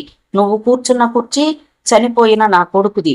ఈ $1 బిలియన్ ఆస్తి నాది. నాది అంటే మొత్తం మీకు రాసిచ్చేసి నేను, నా భార్య, బేబీ అడవుల్లోకి వెళ్ళిపోవాలా? నవ్వుతూ అన్నాడు శతానంద. ఆ నవ్వులోని వ్యంగ్యానికి కొతకొతలాడిపోతూ. అడవుల్లోకే కాదు, శాశ్వతంగా వెళ్ళిపోవలసి వస్తుందేమో, ఎవరికి తెలుసు అంటూ శతానంద వైపు కోపంగా చూస్తూ బయటకు వెళ్ళిపోయాడు విశ్వనాథన్. సరిగ్గా అదే సమయంలో సెల్ ఫోన్ రోగింది. బటన్ ప్రెస్ చేసి హలో అన్నాడు శతానంద. నేను శార్వారిని. చెప్పు, ఎలా ఉన్నావు? డాడీ ఎలా ఉన్నారు అడిగాడు శతానంద. రూపంలోనే తేడా, ఇక్కడ వండర్స్ క్రియేట్ చేస్తున్నారు. బై ముక్తానంద గారి ఆధ్వర్యంలో ఈ నెల 30న హిమాలయాల్లోని త్రివేణి సంగమ స్థానంలో మనోయజ్ఞం జరగబోతోంది. ఆ యజ్ఞానికి మీరు, అపురూప, బేబీ ఆశ్రిత రావాలని ముక్తానంద గారు చెప్పమన్నారు. క్యాలెండర్ వైపు చూశాడు శతానంద. ఇంకా 4 రోజులే ఉంది. అలాగే, ఓకే, ఒకరోజు ముందుగానే వచ్చేస్తాం అన్నాడు శతానంద. మీ రాక కోసం ఎదురు చూస్తూ ఉంటామని చెప్పి ఫోన్ ఆఫ్ చేశాడు శార్వారి. అపురూపకు ఆ విషయం చెప్పాడు. ఆమె చాలా సంతోషించింది. ఈ లోపల మీరు డాక్టర్ విశ్వనాథన్ సమస్యను పరిష్కరిస్తే అందామె. ఒక్క క్షణం కళ్ళు మూసి అంతలోనే తెరిచి, అసూయ పడటం తప్పు కాదు. జరిగిపోయిన దానికి శత్రుత్వం కూడదు. కనీసం అవగాహన కూడా లేకుండా ఆయన ప్రవర్తిస్తే ఆయన బతుకు దారుణంగా అయిపోతుంది అన్నాడు శతానందకు ఆలోచిస్తూ. ఆ మాటల్ని శతానంద మామూలుగానే అన్నాడు, కానీ అపురూపకేమీ అర్థం కాలేదు. దారుణంగా అయిపోతుంది అంటే ఆ ప్రశ్నకు జవాబు దొరకలేదు. చాలా హ్యాపీగా ఉన్నాడు ధనుంజయ్. ఆఫీస్లో మేనేజింగ్ డైరెక్టర్గా సీట్లో కూర్చోవడం, ఆ విషయం అన్ని బ్రాంచీలకు చైర్మన్ హోదాలో శతానంద్ ఇన్ఫార్మ్ చేయటం, ఈమెయిల్, ఫ్యాక్స్, ఫోన్స్, వస్తున్న గ్రీటింగ్స్, పవర్ చేతికొస్తే క్షణంలో ఎంతటి మాయా ప్రపంచం సృష్టించబడుతుందో అర్థమైంది ధనుంజయ్కి. ఎన్నాళ్ళు ఆ పవర్ కోసం తాను వెంపర్లాడింది అందుకే. ఆ రాత్రి 8 గంటలకు సీనియర్ ఎగ్జిక్యూటివ్స్ అరేంజ్ చేసిన on the racks hot drink పార్టీకి వెళ్లి 10:30 గంటలకు ఇంటికొచ్చి మేడ మీద ఉన్న తన బెడ్రూమ్లోకి వెళ్లి డ్రెస్ చేంజ్ చేసుకుంటున్న ధనుంజయ్ డోర్ చప్పుడు కావడంతో భార్య వచ్చిందేమోనని తల తిప్పి చూశాడు. ఎదురుగా డాక్టర్ విశ్వనాథన్. పగలంతా తాగటం వల్ల ఆయన ముఖం ఉబ్బి జుట్టు చెదిరిపోయి ఉంది. కళ్ళు ఎర్రగా మండుతున్న నిప్పు కణికల్లా ఉన్నాయి. యూ బ్లడీ చీట్, నమ్మించి మోసం చేసి డబుల్ గేమ్ ఆడింది నీ చెల్లెలు కాదు, నువ్వు కుక్కకు రొట్టె ముక్క పడేయగానే పరిగెత్తినట్టు ఆ పోస్టు నీకు పడేయగానే నాతో చెప్పిన మాటలన్నీ మర్చిపోయావు. నేను నమ్మక ద్రోహాన్ని సహించలేనని నీకు తెలుసు అరుస్తూ చెప్పాడు డాక్టర్ విశ్వనాథన్. ఆ సుఖం నేను కోరుకోవడం తప్ప, సుఖమంటే పవర్ ఎవరి కోసం? భార్య పిల్లల కోసం. భార్య పిల్లలు అందుకోసమే నాతో చేతులు కలిపినట్టు నటించావా? లేదు. కానీ నాకన్నా మీకన్నా ఆ శతానంద చాలా తెలివైనవాడు. అందుకే తెలివైన వాడితో కలిసి నన్ను వెన్నుపోటు పొడిచావు, అంతేనా? దానికి ఫలితం ఉంటుందని తెలియదా అన్నాడు విశ్వనాథన్. ఏం బెదిరిస్తున్నారా? ఇప్పుడు నేను తలుచుకుంటే 5 నిమిషాల్లో జైల్లో తోయించగలను. ప్రస్తుతం నేను $1 ట్రిలియన్ గ్లోబల్ కంపెనీ ఎండీని. Please don't disturb me. మీ పరిస్థితి బాగోలేదు, రేపు ఉదయం మాట్లాడదాం వినయంగా అన్నాడు Dhananjay.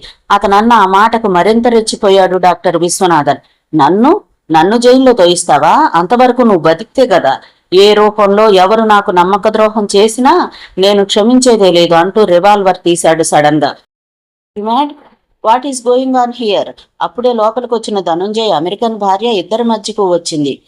Move I say I want to kill him అరిచాడు డాక్టర్ విశ్వనాథన్. పిల్లో పక్కనున్న రివాల్వర్ని తీయటానికి వంగిన ధనుంజయ్ భార్య అని అరుస్తూ కుప్పకూలిపోయింది. నెత్తురు మడుగులో గిలగిలా కొట్టుకుంటోందామె. వేడి పొగలు నెగజిమ్ముతున్న రివాల్వర్ వైపు చూసి ధనుంజయ్ వైపు చూశాడు డాక్టర్ విశ్వనాథన్. డాక్టర్, మీరు పిచ్చెక్కిపోయారా అంటూ భార్య వైపు వెళ్లబోయిన ధనుంజయ్ గుండెలకు గురిపెట్టాడు డాక్టర్ విశ్వనాథన్ రివాల్వర్ని. ధన్ ధన్ ధన్ 3 గుండ్లు అతని గుండెల్లోకి సూటిగా దూసుకుపోయాయి. పెనుకేక వేస్తూ కింద పడిపోయాడు ధనుంజయ్. అప్పటికే ప్రాణాలు కోల్పోయిన భార్య వైపు చూశాడు. విసురుగా ఒక్కసారి పిల్లో పక్కకు లాగి రివాల్వర్ తీసి విశ్వనాథన్ వైపు గురిపెట్టాడు. అప్పటికే విశ్వనాథన్ పిస్టల్లో ఉన్న ఆఖరి బుల్లెట్ అతని గుండెల్ని చీల్చేసింది. మరుక్షణమే అతను గిలగిల్లాడుతూ ప్రాణాలు వదిలాడు. డాక్టర్ విశ్వనాథన్ ఆ సమయంలో నెత్తురులో స్నానం చేసిన పులిలా ఉన్నాడు.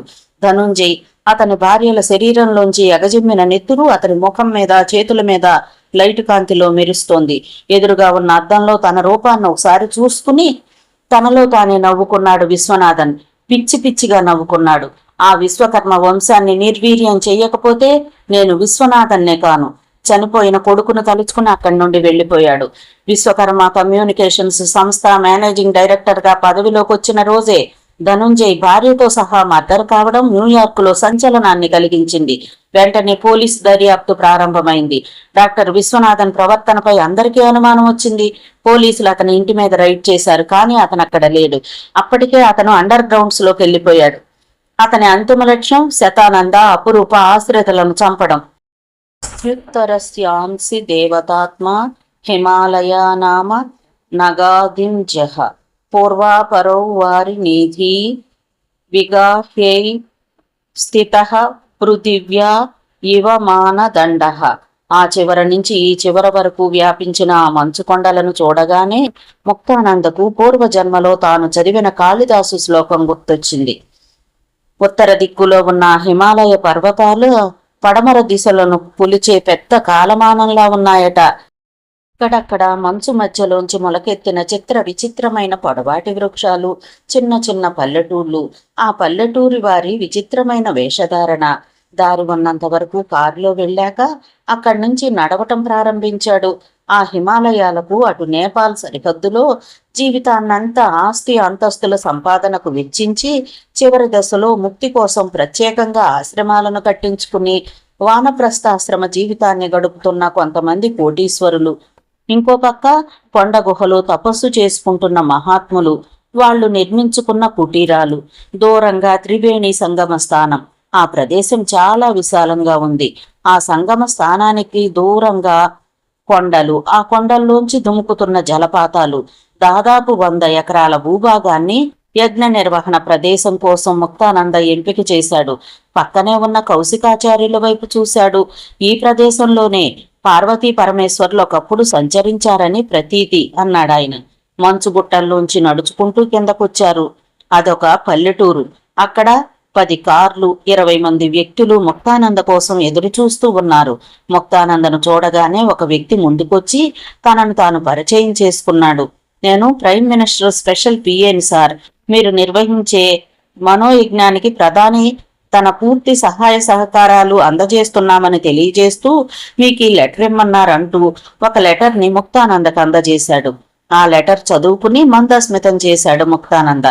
Air force, navy, army chiefs ఇక్కడ మీ ఆధీనంలో ఉంటారు సార్. 25 బెటాలియన్ల స్పెషల్ ఫోర్స్ యజ్ఞవాటికి దగ్గర సెక్యూరిటీగా ఉంటారు. యజ్ఞ నిర్వాహకాల కోసం తాత్కాలికంగా వసతి సౌకర్యాలు జమ్మూ కాశ్మీర్ గవర్నమెంట్ స్వయంగా ఏర్పాటు చేస్తోంది. 48 గంటల్లో ఇక్కడ స్వరూపం మారిపోతుంది. మీ అవసరాల కోసం 2 స్పెషల్ హెలికాప్టర్స్ రెడీ చేస్తున్నాం. మీ పిఏ శార్వారి ఇచ్చిన వివరాల మేరకు దేశంలో వివిధ ప్రాంతాల నుంచి వచ్చే లక్షలాది మంది భక్తులకు ఉచితంగా రైళ్లను, బస్సులను నడుపుతున్నాం. వారికి వసతిని, భోజనాలను కల్పిస్తున్నాం. అలాగే యజ్ఞ నిర్వహణ కోసం వచ్చే 1000 మంది పండితుల్ని స్పెషల్ ఫ్లైట్స్ లో తీసుకొస్తున్నాం. గవర్నమెంట్ తరపున ఇక్కడ ఇన్ఫర్మేషన్ సెంటర్ను ఏర్పాటు చేసి ఆ సెంటర్లలో 100 మంది ఉద్యోగులని తాత్కాలికంగా నియమించడం జరిగింది. దేశ విదేశాల నుంచి వచ్చే మెసేజ్లను స్వీకరించటం, వాళ్లకు యజ్ఞ వివరాలను అందజేయటం ఆ ఇన్ఫర్మేషన్ సెంటర్ ప్రధాన లక్ష్యం.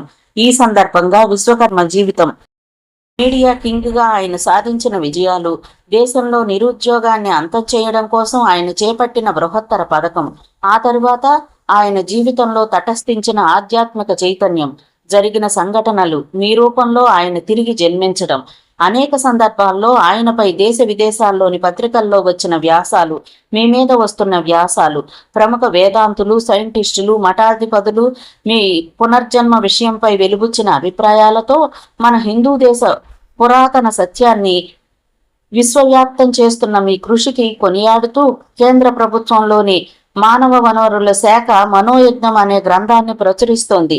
మనోయజ్ఞం జరిగే రోజున అక్టోబర్ 30న న్యూఢిల్లీలో ఆ గ్రంథాన్ని రాష్ట్రపతి విడుదల చేస్తున్నారు, చెప్పాడు ప్రైమ్ మినిస్టర్ స్పెషల్ పిఏ.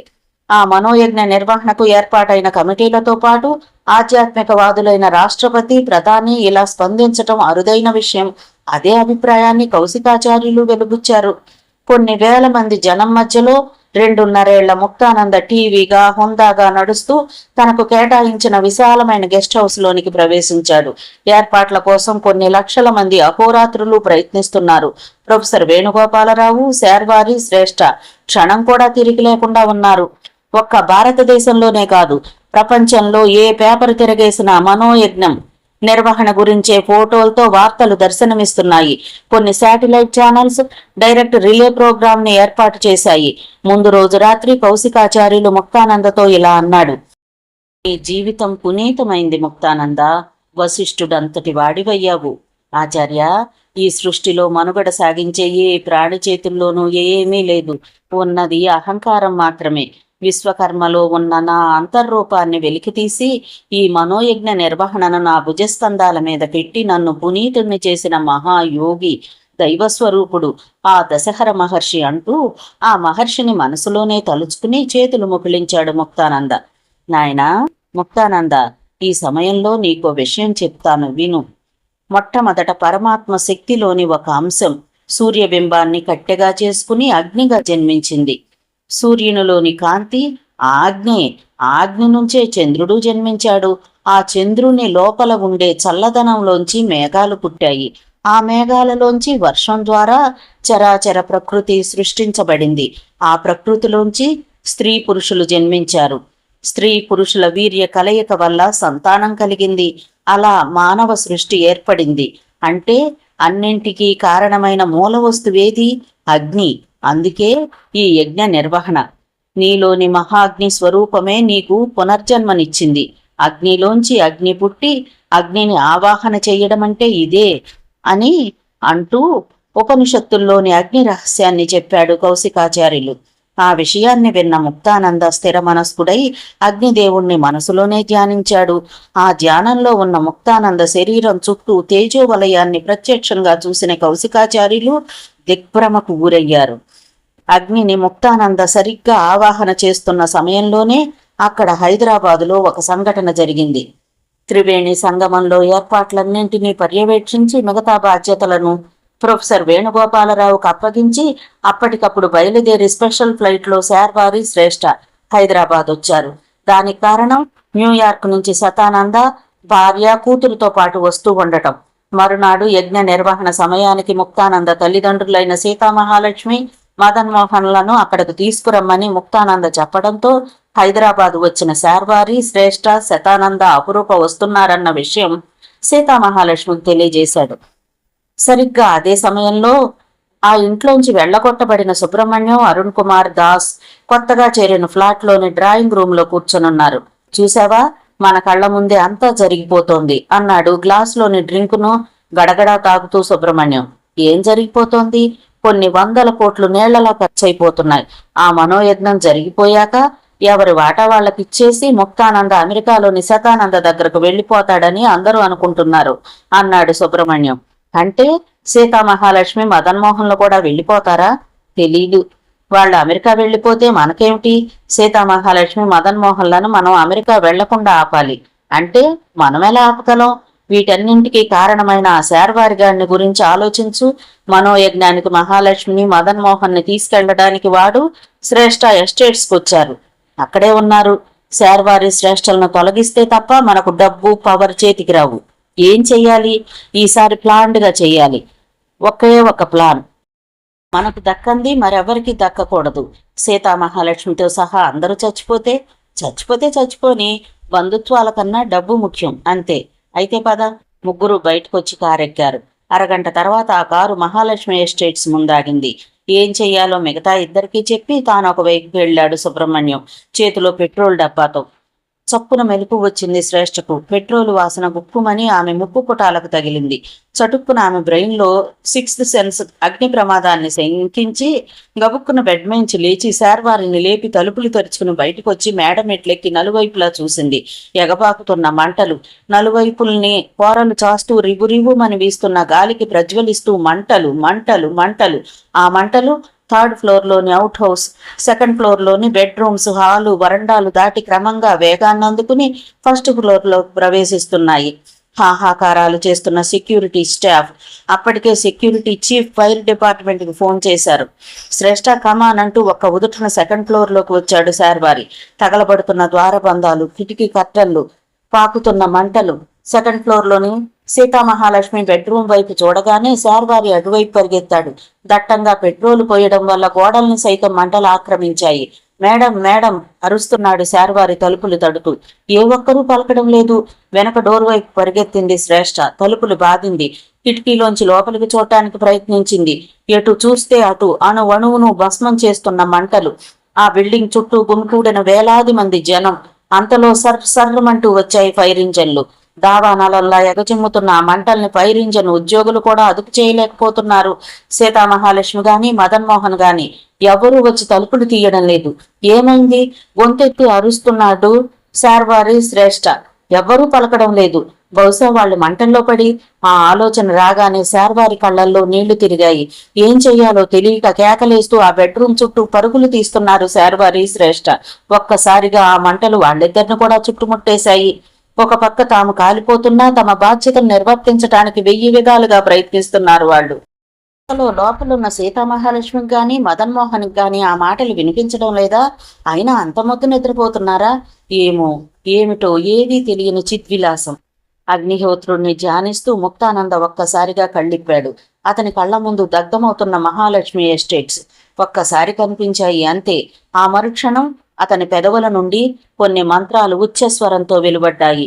ఓం మహాజ్వాలాయ నమః, ఓం ఉగ్రరూపాయ నమః, ఓం జ్యోతిస్వరూపాయ నమః, ఓం అగ్నిదేవతాయై నమః. ఆ మంత్రాలు గాలిలో నిండిపోయి అణువణువును ప్రతిధ్వనిస్తున్నాయి. స్థిరచిత్తంతో కళ్ళు మూసుకున్నాడు ముక్తానంద. కొన్ని క్షణాలు గడిచాయి. దాదాపు అరగంట నుంచి మహోధృతంగా చెలరేగుతున్న మంటలు అకస్మాత్తుగా ఎవరో వెనక్కి లాగేసుకున్నట్లుగా తగ్గుముఖం పట్టాయి. తన వంటి వైపు చూసుకున్నాడు శార్వారి. మంటలు క్రమంగా ఆరిపోతున్నాయి. శ్రేష్ఠ వైపు చూశాడు. ఆమె పరిస్థితి అలాగే ఉంది. మహాలక్ష్మి బెడ్రూమ్ వైపు చూశాడు. గోడల మీద, తలుపుల మీద, కిటికీల మీద, పైకప్పు మీద ప్రజ్వలిస్తున్న మంటలు వెనక్కి వెళ్లిపోవడం అక్కడున్న వారికి కనిపిస్తూనే ఉన్నాయి. ఫైర్ ఇంజన్ సిబ్బంది, మహాలక్ష్మి ఎస్టేట్ సెక్యూరిటీ సిబ్బంది శిలాప్రతిమలైపోయారు. అప్పుడు ఒక మేఘ గర్జనకు ఉలిక్కిపడి ఆకాశంలోకి చూశాడు శార్వారి. ఆకాశంలో దట్టమైన మబ్బులు అలుముకున్నాయి. ఆ మబ్బులు వేల వేల ముక్కలుగా, బిందువులుగా చీలిపోయినట్లుగా వర్షం, ధారలుగా కురుస్తున్న వర్షం. మంటలన్నీ పూర్తిగా మాయమైపోయిన అరుదైన దృశ్యం.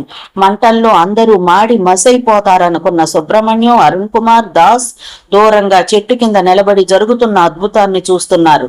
మసకగా కనిపించిన వాళ్లను చూడగానే గుర్తుపట్టిన శార్వారి బయటకొచ్చి చెట్టు వైపు పరిగెత్తాడు. శార్వారి పరిగెత్తడం చూసిన చీఫ్ సెక్యూరిటీ ఆఫీసర్ అతని వెనకే పరిగెత్తాడు. వైపు వస్తున్న శార్వారిని, చీఫ్ సెక్యూరిటీ ఆఫీసర్ను చూడగానే వారు ముగ్గురు కారెక్కి స్టార్ట్ చేయబోయారు. కారు కదల్లేదు. అప్పుడు చూశాడు శార్వారి. ఆ కారు కొంచెం దూరంలో ఉన్న పెట్రోల్ డబ్బాలు. అతనికి విషయం అర్థం కావడానికి ఎక్కువ సమయం పట్టలేదు. బాస్టర్డ్ అంటూ పెను ఆవేశం, కోపం నరాన నిండిపోగా ఆ పెట్రోల్ డబ్బాలోని పెట్రోల్ నా కారు మీద గుమ్మరించాడు. బయటకు రావడానికి ప్రయత్నించారు ఆ ముగ్గురు. చుట్టూ జనం. ఆ ఘోరాన్ని చూసి కారులోంచి బయటకొచ్చినా చంపడానికి సిద్ధంగా ఉన్న జనం. శార్వారి మమ్మల్ని రక్షించు, మేము ఈ ఊరు వదిలి వెళ్ళిపోతాం, ఎక్కడికైనా దూరంగా వెళ్ళిపోతాం, వీళ్లను క్షమించకండి, మీరు క్షమించినా నేను క్షమించను, పిస్టల్ను వారి వైపు గురిపెట్టి నిలబడిన చీఫ్ సెక్యూరిటీ ఆఫీసర్ అన్నాడు. ఒక్క క్షణం ఆలోచించాడు శార్వారి. మీరు చేసింది మామూలు ద్రోహం కాదు, మహాద్రోహం. ఒక మహాత్ముని స్థిర సంకల్పానికి, తల్లి మీద బిడ్డకుండే అపారమైన ప్రేమకు నిదర్శనమే మహాలక్ష్మి ఎస్టేట్స్. అందులో ఉంటున్న ఆ సీతామహాలక్ష్మి మహాత్ముడు తన గర్భంలో జన్మించటానికి కారణమైన ఆదిశక్తి. మీ ధనకాంక్ష, మానవత్వపు విలువలకు మిమ్మల్ని దూరంగా నెట్టేశాయి. అందుకే మీరు ఘోరమైన శిక్షణ అనుభవించాల్సిందే. చీఫ్ సెక్యూరిటీ ఆఫీసర్ చేతిలోంచి పిస్టల్ లాక్కుని ఆ కారు వైపు గురి చూసి పేల్చాడు శార్వారి. మరుక్షణంలో రివ్వున మంటలు ఎగసాయి. ఎగుస్తున్న ఆ మంటల్లో భయవిహ్వలంగా ఆ ముగ్గురు అరుస్తూ ఉండగా అందరూ ఆ దృశ్యాన్ని చూస్తున్నారు. ఆ బెడ్రూమ్ ద్వారబంధం ముందు నుంచున్న శ్రేష్ఠ శర్వారి దబదబమని తలుపులు బాదుతున్నారు. 2 నిమిషాల తర్వాత లోపల లైటు వెలగడంతో శ్రేష్ఠ వైపు ఆనందంగా చూశాడు శర్వారి. అంతలో తలుపు తెరుచుకుంది. ఆవిలిస్తూ ఏంటి అన్నట్లుగా చూసిన సీతామహాలక్ష్మిని చూసి విస్తుపోయారు శ్రేష్ఠ శర్వారి. చాలాసేపటి నుంచి పిలుస్తున్నాం మేడం, మీకు వినపడడం లేదా అన్నాడు శర్వారి. లేదే, ఏమిటి, ఏదో మంటల వాసన అంటూ నలువైపులా చూసిన మహాలక్ష్మి ఆశ్చర్యపడింది. మన బిల్డింగ్కి మంటలు అంటుకున్నాయి. ఆ మంటలు మీ బెడ్రూమ్ కూడా అంటుకున్నాయి. మంటలా, ఎక్కడా అంటూ రూంలోకి పరిగెత్తింది సీతామహాలక్ష్మి. ఆమెను అనుసరించి వెళ్లిన శర్వారి శ్రేష్ఠలకు లోపల మంటలు ఎగజిమ్మిన ఆనవాళ్లు ఎక్కడా కనిపించలేదు. మీకు మదన్ మోహన్ గారికి ఏమైందోనని భయపడ్డాం అన్నాడు శర్వారి. ఏం లేదు, లోపల చలేస్తుంటేనూ దుప్పటి కప్పుకుని నిద్రపోయాను అంది సీతామహాలక్ష్మి. పడుకోండి మేడం, మార్నింగ్ కలుద్దాం అంటూ వెనక్కి వచ్చేసిన శర్వారి శ్రేష్ఠతో, ఆ తల్లంటే విశ్వకర్మ గారికి ఎంత ప్రేమో మనకు తెలీదా? అందుకే కనీసం ఆమె జోలికి సెగ కూడా వెళ్లకుండా సమయానికి రక్షించుకున్నారు. వాళ్ళిద్దరినీ చల్లదనంలో ఉంచాడు అన్నాడు. అతనికి సమాధానంగా శ్రేష్ఠ ఏమీ మాట్లాడలేదు. తమ బెడ్రూంలోకి వెళ్ళాక కన్న తల్లిదండ్రుల్ని రక్షించడమే కాదు, శత్రుశేషం కూడా పూర్తయింది. అరుణ్ కుమార్ సుబ్రహ్మణ్యాలను తలుచుకుంటూ అంది.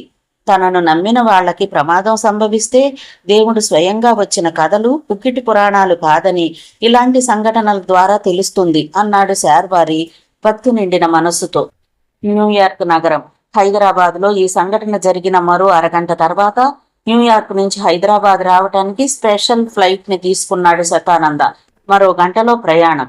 24 గంటలు తాను లేకపోవడం వల్ల ఎక్కడా ఏ సమస్యలు తలెత్తకుండా అన్ని జాగ్రత్తలు తీసుకున్నాడు. అందుకు బాగా సహకరించిన వ్యక్తి మోహన్ వడ్లపట్ల. ముందు జాగ్రత్తగానే విశ్వకర్మ కమ్యూనికేషన్స్ కి చెందిన బోర్డ్ ఆఫ్ డైరెక్టర్స్ అందరినీ నయానా భయానా తన దారిలోకి తెచ్చుకున్నాడు వడ్లపట్ల. ఈ విషయాలు సాధ్యమైనంత వరకు శతానందకు తెలియకుండానే మేనేజ్ చేశాడు. శతానంద ఇండియాకు బయలుదేరే ముందు చాలా వరకు తన బాధ్యతల్ని మోహన్ వడ్లపట్లకి అప్పగించాడనే విషయం మూడో కంటికి కూడా తెలియదు. ముఖ్యంగా డాక్టర్ విశ్వనాథన్ విషయంలో కూడా అతని కోసం పోలీసులు వెతుకుతూనే ఉన్నారు. ఏ క్షణంలో దొరికినా అరెస్ట్ చేస్తారు. విశ్వనాథన్ ప్రవర్తన పట్ల జాలి పడుతున్నాడు అతను. సరిగ్గా అదే సమయంలో తన ఎదురుగా ఉన్న వ్యక్తి వైపు చూశాడు విశ్వనాథన్. అతను శతానంద స్పెషల్ ఫ్లైట్ పైలట్. ఆకాశంలో 3 సార్లు బ్లాస్ట్ అయిన ఫ్లైట్ లోంచి తప్పించుకున్న గొప్ప నిపుణుడైన పైలట్ గా నీకు పేరుంది, అవునా అని అడిగాడు విశ్వనాథన్. Yes sir. నేను చెప్పిన పని చేయడానికి నీకు ఇచ్చే డబ్బు ఎంతో తెలుసా? $50 లక్షలు. నేను సంపాదించిన నా సర్వస్వాన్ని నీకెందుకు ఇవ్వాలనుకుంటున్నానో తెలుసా? కసి, పగ అన్నాడు డాక్టర్ విశ్వనాథన్. $50 లక్షలు తనలో తానే కొనుక్కున్నాడు అతను. నేనేం చెయ్యాలి అడిగాడు పైలట్. చెప్పాడు విశ్వనాథన్. స్పెషల్ ఫ్లైట్ కాబట్టి చెకింగ్స్ అంతగా ఉండవు. ఈ బాంబుని ఫ్లైట్లో పెట్టు. ఇదిగో రిమోట్. ఫ్లైట్ స్టార్ట్ అయిన గంట తర్వాత గాలిలో ఎగురుతుండగానే ఆ ఫ్లైట్ పేలిపోవాలి. 5 నిమిషాల్లో పేలిపోవడానికి సిద్ధంగా రిమోట్ ని ఫిక్స్ చేసుకుని స్పేస్ జాకెట్ ద్వారా ఆకాశంలోంచి దూకే. సేఫ్. నాకు శత్రుశేషం ఉండదు, నీకే సమస్య ఉండదు. ఇద్దరి మధ్య ఒప్పందం కుదిరింది. పైలట్ అక్కడి నుంచి వెళ్ళిపోయాడు. ఫ్లైట్ బయలుదేరడానికి మరో 20 నిమిషాల టైం ఉంది. లగేజ్ అంతా ఓకే కదా? ముఖ్యంగా నానమ్మ ఫోటో తీసుకున్నావా? జ్ఞాపకం చేశాడు శతానంద. సూట్ కేసులో ముందు అదే పెట్టాను అంది ఫ్లైట్ లోకి వెళ్లి సీట్లో కూర్చుని సేఫ్టీ బెల్ట్ను బిగించుకుంటూ అపరూప. ఇంకా ఎంతసేపట్లో మనం తాతయ్యను చూస్తాం అడిగింది ఆశ్రిత. తాతయ్యను చూస్తే నువ్వు ఆశ్చర్యపోతావు అన్నాడు శతానంద తన బెల్ట్ బిగించుకుంటూ. పైలట్ ఫ్లైట్ బయలుదేరుతున్నట్లుగా అనౌన్స్ చేసిన 5 నిమిషాల తర్వాత ఫ్లైట్ గాలి పడవలా గెంగెర్లు కొడుతూ గాలిలో తిరిగి ఇవ్వమంటూ పైకెగిరి ప్రధాన మార్గంలోకి వెళ్ళింది. ఫ్లైట్ ఆకాశంలోకి వెళ్ళగానే అంతవరకు దూరం నుంచి ఆ దృశ్యాన్ని చూస్తున్న డాక్టర్ విశ్వనాథన్ కారు ఎక్కాడు. ఆ కారుని తానే స్వయంగా డ్రైవ్ చేసుకుంటూ మాన్హట్టన్లోని 5th అవెన్యూ ఆఫీస్ పోర్టికోలో కారు ఆపి లిఫ్ట్ వైపు నడిచాడు విశ్వనాథన్. 50వ ఫ్లోర్లోకి వెళ్ళడానికి అతనికి 5 నిమిషాలు పట్టింది. విశ్వకర్మ కమ్యూనికేషన్స్ అడ్మినిస్ట్రేటివ్ ఆఫీసులోకి అడుగు పెట్టాడు. అకస్మాత్తుగా అక్కడికి వచ్చిన విశ్వనాథన్ను చూసి భయభ్రాంతుడయి ఏదో అడగబోయిన సెక్యూరిటీ గార్డ్ వైపు ఒక్కసారి చూసి జేబులోంచి పిస్టల్ను తీసి కాల్చేసి విశ్వకర్మ ఛాంబర్లోకి ప్రవేశించాడు డాక్టర్ విశ్వనాథన్. ఆ కుర్చీలో కూర్చోవడం అతని జీవితాశయం. అతని కళ్ళు ఆనందంతో మెరిశాయి. అంతటి ఆనందాన్ని తట్టుకోలేక I got it, I got it పిచ్చిగా వెర్రిగా అరిచాడు అతను. సరిగ్గా 40 నిమిషాలు దాటింది. పసిఫిక్ సముద్రం మీద ఫ్లైట్ సర్రుమని గాల్లో దూసుకుపోతోంది. డాక్టర్ విశ్వనాథన్ చెప్పిన మాటలు అతనికి గుర్తుకొచ్చాయి. సరిగ్గా గంట తర్వాత ఫ్లైట్ పేలిపోవాలి. 5 నిమిషాల్లో పేలిపోవటానికి సిద్ధంగా రిమోట్ ను ఫిక్స్ చేసుకుని స్పేస్ జాకెట్ ద్వారా ఫ్లైట్ లోంచి బయటకు దూకేయి చేతి గడియారం వైపు చూస్తున్నాడు అతను. 55 నిమిషాలైంది. పైలట్ రిమోట్ ను అందుకుని 5 నిమిషాల తర్వాత బాంబు పేలేట్టుగా ఫిక్స్ చేసి గబగబా స్పేస్ జాకెట్ ను తొడుక్కుని చిన్న అద్దం గుండా లోపలికి చూశాడు. శతానంద ఏదో చెప్తే ఆ మాటకు అపురూప నవ్వుతోంది. సరిగ్గా ఆ సమయంలో ఫోన్ అందుకుని డాక్టర్ విశ్వనాథన్ కి ఫోన్ చేశాడు అతను. సార్, మరో 5 నిమిషాల్లో ఫ్లైట్ బ్లాస్ట్ అవబోతోంది. నేను జంప్ చేసేస్తున్నాను. విష్ మీ గుడ్ లక్ అంటూ డోర్ తెరుచుకుని ఆ పైలట్ ఫ్లైట్ లోంచి కిందకు దూకేశాడు.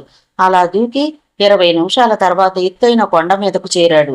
కోటు జేబులోంచి బైనాక్యులర్స్ తీసి ఫ్లైట్ వెళుతున్న దిశగా చూశాడు.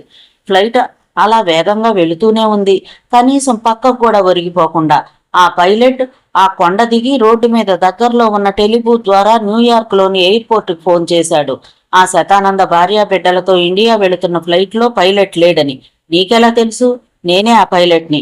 ఈ మెసేజ్ రిసీవింగ్ ఆఫీసర్ కంగారెత్తిపోయి ఆ స్పేస్ వేలో ఫ్లైట్ వెళుతున్న దిశగా ఉన్న ఎయిర్పోర్ట్ కి ఆ మెసేజ్ ను వెంటనే అందించాడు.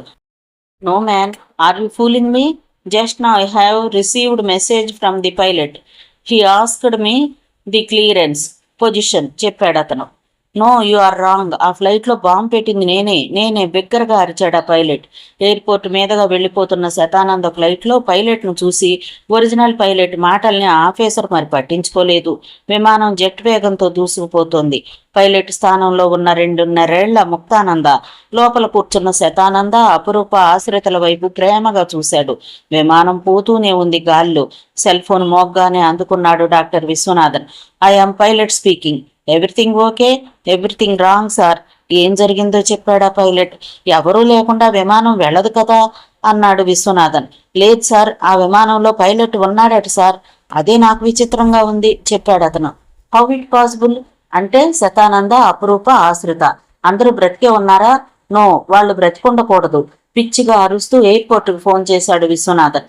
ఆ విమానం ఏ బ్లాస్టింగ్ కు గురి కాలేదు. మరి కొన్ని గంటల్లో హైదరాబాద్లో ల్యాండ్ కావటానికి సిద్ధంగా ఉంది. అంటే ఏమై ఉంటుంది? ఆ శతానందని విశ్వకర్మ వెన్నంటి ఉండి రక్షించాడా? తనే పైలట్ గా వచ్చి బాంబు ప్రమాదం నుండి రక్షించాడా? నో నో, శతానంద బతకూడదు. కానీ శతానంద బతికాడు. అంటే విశ్వకర్మ చేతిలో తాను పూర్తిగా ఓడిపోయాడు. ఓటమి. ఒంటి నిండా తీవ్రమైన గాయాలతో నెత్తురుతో పిచ్చి పిచ్చిగా తిరుగుతున్న పులిలా ఉన్నాడు డాక్టర్ విశ్వనాథన్. నో, ఈ చైర్ను అతనికి దక్కనివ్వను అంటూ పిస్టల్తో ఆ చైర్ను, విశ్వకర్మ పటాన్ని, ఫర్నిచర్ను అన్నింటినీ వరుసగా కాల్చేశాడు. అప్పటికే అతను మెంటల్ బ్యాలెన్స్ తప్పిపోయాడు. చివరికి ఆ రివాల్వింగ్ చైర్లో కూర్చుని గిర్రును తిరుగుతూ తనను తానే కాల్చుకుని చనిపోయాడు. గిర్రును తిరుగుతున్న రివాల్వింగ్ చైర్లో అంతులేని స్వార్థానికి, అసూయకు అసలైన నిర్వచనంలా ఆ మేధావి పడిపోయాడు నిస్త్రాణగా. ఉదయం 7:30 గంటలు. మహాలక్ష్మి ఎస్టేట్స్ మెయిన్ గేట్లోంచి దూసుకొచ్చిన కారులోంచి దిగారు శతానంద, అపురూప, ఆశ్రిత. శ్రేష్ఠ, శార్వారి వెనక నడిచారు. తన తండ్రికి పునర్జన్మనిచ్చిన సీతామహాలక్ష్మిని చూడాలనే కోరికతో గబగబా లోనికి నడుస్తున్నాడు శతానంద. హాలు దాటి మెట్లెక్కి 2nd ఫ్లోర్లోకి వెళ్ళాడు. లోపలికెళ్ళండి శ్రేష్ఠ చెప్పడంతో ముందు శతానంద, ఆ వెనుక అపురూప, ఆశ్రిత సీతామహాలక్ష్మి ఉన్న పూజ గదిలో అడుగు పెట్టారు. అప్పుడే పూజ పూర్తి చేసుకుని లేచి వెనకకు తిరిగిన సీతామహాలక్ష్మిని చూడగానే కళ్ళనీళ్ల పర్యంతమైపోయాడు శతానంద. నానమ్మ, చిన్నప్పుడు తనకు గోరుముద్దలు తినిపించి తన గుండెల మీద పడుకోబెట్టుకున్న నానమ్మ, అచ్చం నానమ్మే. శతానంద కళ్ళల్లో ఆనంద బాష్పాలు. నానమ్మ. అప్రయత్నంగా ఆ పిలుపు అతని నోటి వెంట వచ్చింది. అపురూప అలాగే కళ్ళప్పగించి చూస్తోంది సీతామహాలక్ష్మి వైపు. విశ్వకర్మకు ముక్తానందగా పునర్జన్మనిచ్చిన తల్లి సీతామహాలక్ష్మి. గబగబా సూట్ కేసు ఓపెన్ చేసి విశ్వకర్మ అసలు తల్లి ఫోటో తీసి చూసింది. విశ్వకర్మ తల్లి యవ్వనంలో ఉన్నప్పటి ఫోటో. సీతామహాలక్ష్మి సృష్టి రహస్యానికందని అద్భుతమైన ఆత్మీయమైన సన్నివేశమది. శతానంద నానమ్మ కాళ్లకు భక్తిపూర్వకంగా నమస్కరించాడు. అపురూప గౌరవంగా ఆమె పాదాలను తాకి కళ్ళకద్దుకుంది. సీతామహాలక్ష్మి మనో ప్రపంచంలో అలౌకికమైన ప్రకంపనలు, ఏవో అస్పష్టమైన జ్ఞాపకాల పొరలు కదిలిన భావన. ఇహాన్ని వదిలి ఎక్కడో ఏదో కొత్త ప్రపంచంలో విహరిస్తున్న భావోద్వేగం, విచిత్రమైన కాంతి వలయాలు, వాటి మధ్యలోంచి వేగంగా ప్రయాణిస్తున్న వింత అనుభూతి. తనిప్పుడు తను కాదు, అయితే తనెవరు తెలీదు. ఇద్దరిని పైకి లేపి తన గుండెలకు హత్తుకుని, నాన్నా ఎన్నాళ్ళయిందిరా నిన్ను చూసి అని శతానంద బుగ్గల మీద ముద్దు పెట్టుకుని ఆశ్రితను ఎత్తుకుందామే. సరిగ్గా అప్పుడు కంగారుగా లోనికొచ్చాడు శార్వారి. మేడం, సారికి గుండెల్లో నొప్పి. సీతామహాలక్ష్మి బెడ్రూంలోకి పరిగెత్తింది. ఆ వెనుక శతానంద, అపురూప, ఆశ్రిత. అరగంటలో 6 మంది కార్డియాలజిస్టులు అక్కడ ప్రత్యక్షమయ్యారు. హార్ట్ అటాక్, 24 గంటలు గడిస్తే గానీ ఏమి చెప్పలేం అన్నారు డాక్టర్స్ నిస్సహాయంగా. మనోయజ్ఞానికి సీతామహాలక్ష్మిని, మదన్ మోహన్ ని తీసుకెళ్లడానికి వచ్చిన శార్వారి హతాశుడైపోయాడు. గంట తర్వాత కళ్ళిప్పాడు మదన్ మోహన్. పక్కనే కూర్చున్న భార్య వైపు చూశాడు. మహాలక్ష్మి, నిన్ను భార్యగా పొందడం నేను ఏ జన్మలోనూ చేసుకున్న పుణ్యం. నా జాతకంలో మృత్యుగండం ఉందనే విషయం నీకు తెలుసు. నా కోసం మన కొడుకు నిర్వర్తిస్తున్న ఆ మహాయజ్ఞానికి వెళ్లకుండా ఆగిపోవద్దు. వెళ్ళు, నాకేం పర్వాలేదు, బెంగపడకు. అలా చెప్తున్న భర్త కాళ్లకు నమస్కరించింది సీతామహాలక్ష్మి. ఒక్కసారి కొడుకు ముక్తానంద రూపాన్ని కళ్ల ముందుకు తెచ్చుకుని ప్రార్థిస్తున్నట్లుగా కొద్ది క్షణాలు కళ్ళు మూసుకుంది. అంతే. ఆ మరుక్షణం తన పసుపు కుంకుమల్ని నిలబెట్టే బాధ్యతను కొడుకు అప్పగించి మనోయజ్ఞానికి సమాయత్తం అవ్వసాగిందామె. అక్టోబర్ 30వ తేదీ. దేశ విదేశాల పేపర్స్ అన్ని మనోయజ్ఞం ఏర్పాట్ల ఫోటోలు, అందుకు సంబంధించిన వార్తలే ప్రచురించాయి. తడిసిన నేల మీద పట్టుపంచ కట్టుకుని యజ్ఞకర్త దీక్షలో ముక్తానంద కూర్చుని కౌశికాచార్యులు చెప్పిన విధంగా చేస్తున్నాడు. సరిగ్గా ఆ సమయానికి ముక్తానందకు 2.5 సంవత్సరాలు నిండిపోయి మరుసటి నెల ప్రారంభమవుతున్న శుభ సమయం. మహాయజ్ఞం, మనోయజ్ఞం, మహాయజ్ఞం, మనోయజ్ఞం. ఆ యజ్ఞ వేదిక 100 గజాల దూరం నుంచి పద్మాకారంలో 15 వరుసలయ్యాయి. ద్రోణాచార్యుడు మహాభారత సమయంలో నిర్దేశించిన పద్మవ్యూహ రచనాక్రమం అది. మొదటి వరుసలో కొన్ని వేల మంది దేశ విదేశీ అతిథులు, 2వ వరుసలో కేంద్ర మంత్రులు, ఉన్నతాధికారులు, 3వ వరుసలో రాష్ట్ర ముఖ్యమంత్రులు, మంత్రులు, అధికారులు, ఒక్కొక్క వరుసలో 1000 మందికి పైగా ఉన్న జనం. ఆ 15 వరుసల తర్వాత వేద పండితులు, తత్వవేత్తలు, సైంటిస్టులు, ఆ తరువాత జనం. జనం దాదాపు 5 మైళ్ల వరకు వ్యాపించిన జనం. యజ్ఞ నిర్వహణ అందరికీ కనిపించడం కోసమే ప్రత్యేకంగా 100 గజాలకు 1 చొప్పున అమర్చిన టెలివిజన్ సెట్స్. ఆయతనం వేదాన్భవతి. 1000 మంది శుద్ధ శ్రోత్రియ పండితోత్తముల నోళ్లలోంచి వస్తున్న వేద మంత్రాలతో దిక్కులు పెక్కటిల్లుతున్నాయి. శీతోష్ణ స్థితులన్నీ ఒకే రకంగా ఉన్న అరుదైన వేళ. నవరత్నాలు, నవధాన్యాలు, నవపాకాలు యజ్ఞవేదిక చుట్టూ పాత్రల్లో ఉన్నాయి. పెద్ద పెద్ద బంగారు అండాల నిండా నెయ్యి. సర్వదేవతోపాసన జరుగుతోంది. 1000 మంది వేద పండితులు ఒక్కసారిగా నెయ్యి వేయగానే మంటలు ఆకాశాన్ని అంటుతున్నాయి. అంతవరకు కనిపిస్తున్న సూర్యుడు ఒక్కసారిగా మబ్బులు వెనక్కి మాయమైపోయాడు. నెమ్మది నెమ్మదిగా చీకట్లు అలముకుంటున్నాయి. గ్రహాలన్నీ చిన్న చిన్న బంతుల్లా ఒకే వరుసలో ఆకాశంలో కనిపిస్తున్నాయి. అరగంట గడిచింది. నెమ్మది నెమ్మదిగా మధ్యాహ్నం 12 గంటల వేళ చీకట్లు అలముకున్నాయి. చంద్రోదయం. హిమాలయాల మీదకు నెమ్మది నెమ్మదిగా పాక్కుంటూ వచ్చిన వెన్నెల. రోదసీలో గ్రహాల్లో జరుగుతున్న మార్పులు చాలా విచిత్రంగా ఉన్నాయి. భూగోళ శాస్త్రజ్ఞులు ఆ గ్రహాల మార్పిడుల్ని, చలనాన్ని ముందుగా చేసుకున్న ఏర్పాట్ల ద్వారా పరిశీలిస్తున్నారు ప్రపంచవ్యాప్తంగా. శాటిలైట్స్ కు అనుసంధానించిన స్పెషల్ కమ్యూనికేషన్ సిస్టమ్ ద్వారా విశ్వగోళంలో ఆ సమయంలో మార్పులన్నీ రికార్డ్ అవుతూనే ఉన్నాయి. కౌశికాచార్యులు ముక్తానంద వైపు చూశాడు. ఇష్టదేవతల్ని, గ్రహాల్ని తలుచుకుని మన ప్రాచీనులైన ఒక్కొక్క ఋషిని మనస్సులో తలుచుకుంటూ 100 సార్లు ప్రదక్షిణ చెయ్యి. ఓం అగస్త్యాయ నమః, ఓం అత్రినే నమః, ఓం విశ్వామిత్రాయ నమః, ఓం వ్యాసాయ నమః, ఓం కశాదాయ మహర్షినే నమః. 100 మంది మహర్షులను ఆవాహన చేస్తూ ప్రదక్షిణ చేస్తున్నాడు ముక్తానంద. సరిగ్గా అదే సమయంలో స్పెషల్ ఫ్లైట్ ప్రత్యేకంగా ఏర్పాటు చేసిన రన్వే మీద ఆగింది. అందులోంచి సీతామహాలక్ష్మి, శార్వారి, శ్రేష్ఠ, శతానంద, అపురూప, ఆశ్రిత దిగారు. వాళ్లకు ఎదురుగా వెళ్లాడు ప్రొఫెసర్ వేణుగోపాలరావు. అకస్మాత్తుగా చీకటైపోయిందేమిటి? ఆశ్చర్యంగా అడిగాడు శతానంద వేణుగోపాలరావుని. అది మీ తండ్రి విశ్వకర్మ ముక్తానంద రూపంలో చేస్తున్న మనోయజ్ఞ ఫలం బాబు, చెప్పాడాయన. యజ్ఞవాటికలో కొన్ని లక్షల మంది ఆ మనోయజ్ఞాన్ని ప్రత్యక్షంగా వీక్షిస్తూ ఉండగా, పరోక్షంగా టీవీ ఛానల్స్ ద్వారా కొన్ని కోట్ల మంది అత్యంత ఆశ్చర్యంగా ఆ మనోయజ్ఞాన్ని, వాతావరణంలో మార్పుల్ని గమనిస్తున్నారు. ఓం పరాశరాయ నమః, ఓం కశ్యపాయ నమః, ఓం గార్గాయ నమః, ఓం పాలిశాయ నమః, ఓం భృగు మహర్షినే నమః, ఓం శౌనికాయ నమః. 1000 మంది పండితుల వేద మంత్రాలు అష్టదిక్కుల్ని శాసిస్తున్నట్లుగా ఉన్నాయి. ఆది నుంచి మానవ ప్రపంచంలో నిండిన కల్మషాన్ని, స్వార్థాన్ని, భౌతికమైన రోగాలను, జాడ్యాలను కడిగివేసే కొత్త సృష్టికి పునాది వేస్తున్నట్లుగా గ్రహ గతుల చలనాన్ని చూసి సైంటిస్టులు ఆశ్చర్యంతో ఉక్కిరిబిక్కిరైపోతున్నారు. వాళ్ల కోసం ప్రత్యేకంగా వేసిన కుర్చీల్లో కూర్చున్నారు శతానంద, అపురూప, ఆశ్రిత, సీతామహాలక్ష్మి.